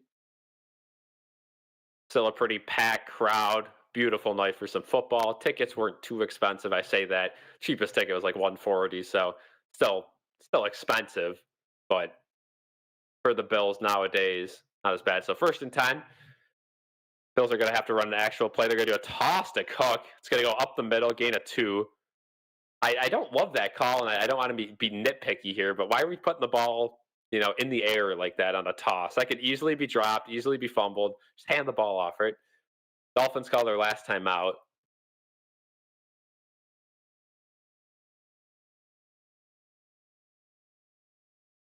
But I don't know. Let's see if they knee it twice. That's 120. And then you'll have. Yeah, they still might need another 1st down to really ice this thing. A field goal would also end this game. There he is, Terry in the booth.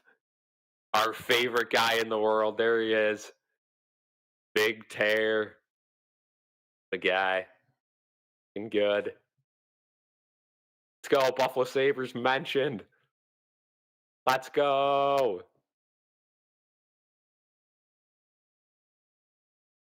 Let's go. 2nd and 7. Another toss to Cook. That one, no gain. Dropped at the line of scrimmage. That'll drop 40 seconds off the clock, so they'll have to snap it with around 1:10. So the whole world watching this game just got opened up to the Sabres playoff season that we are about to witness starting in October.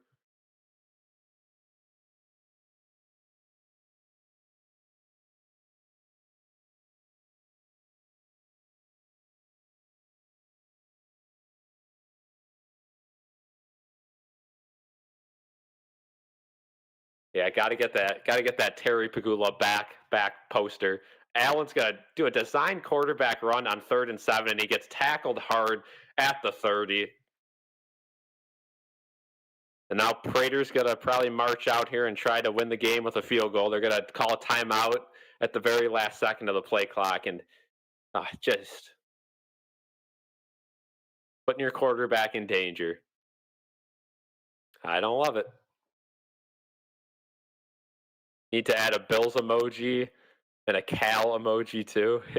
We're one member away, so if somebody wants to gift a member tonight or become a member, we'll get that emote unlocked for you guys, and then we'll have you guys vote in the Discord. What do you want? 4th and 5. and they're trying to get him to draw off sides, and McDermott will call a timeout with 27 seconds to go.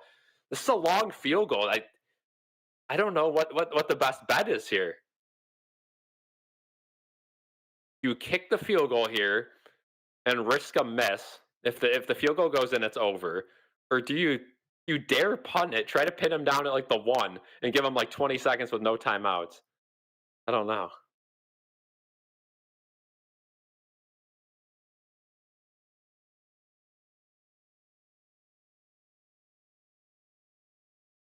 It's going to be a tough decision.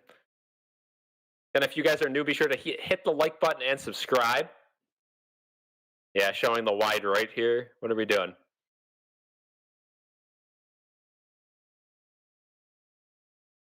Oh, Sawyer, you've done a lot. You don't need to donate ever again if you don't want to. No one has to, but thank you for the support. 4th and 5, 48-yard field goal. Prater, it's up, and it is good. Matt Prater ends the game just like that. There we go. So after that botched kick early on in the game, I think his confidence is back.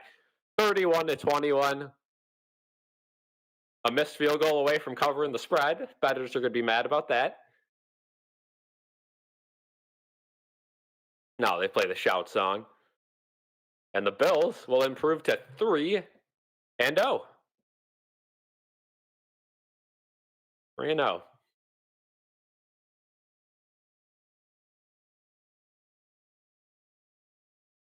Like McDaniel, not too happy.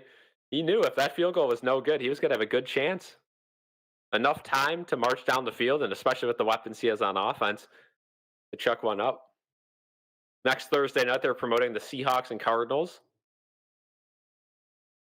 Now some of the crowd starting to file out of Highmark, getting an early jump on traffic, but still packed there.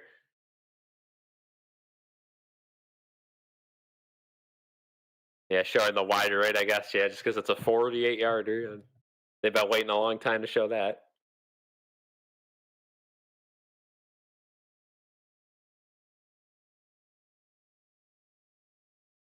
We've been told Mike McDaniel will not be fired after this loss. Dolphins will knee it in the end zone, and now let's see if they even try a player if they just knee it. We've been told he's not going to get fired. Again, if you guys are in here, be sure to subscribe. We'll be live next week for the game. We will also be making a ton of videos. Also, a Sabres video coming out, Don made next week. Sabres starting preseason next week as well. So all in on Buffalo Sports. All right, Sawyer, have a good one.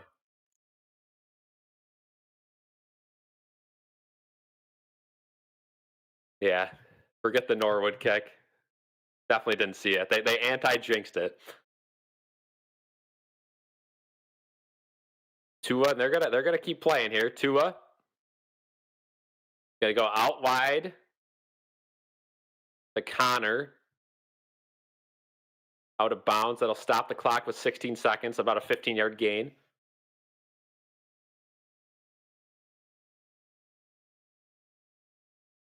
Thank goodness Josh didn't get hit on that last play yet.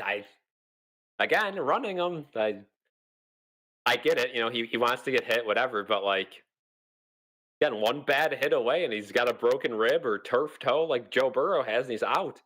It doesn't even have to be that serious of an injury for a quarterback to be out.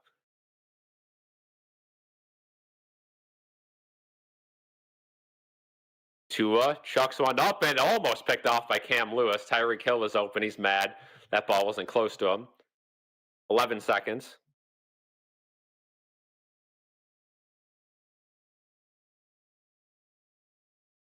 There. Thank you for joining, Jason. Fast Food Toy Reviews, how are you doing? Thanks for joining. Bills. Big time win tonight. A little bit of a scare, but we will take it.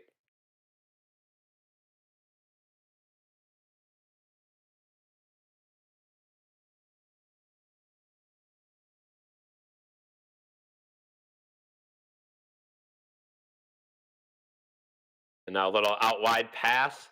Could be Washington. Tre'Davious White misses a tackle. So does Joey Bosa. First down, but 2 seconds to go. No timeouts left, and that'll do it. The Buffalo Bills improved to 3-0, 31-21. sending the Dolphins packing back to Miami, back to Fort Lauderdale at 0-3, a rough start. 14 wins in their last 15 meetings against the Dolphins for the Bills. And Mike McDaniel just ran off the field. I don't think he talked to McDermott. Interesting. Interesting. Unless I missed a quick interaction with them, it looked like he just ran off the field. Wow. Well, at 1 a.m. Yeah, no, still only 11. We're good. Go Bills, Elijah.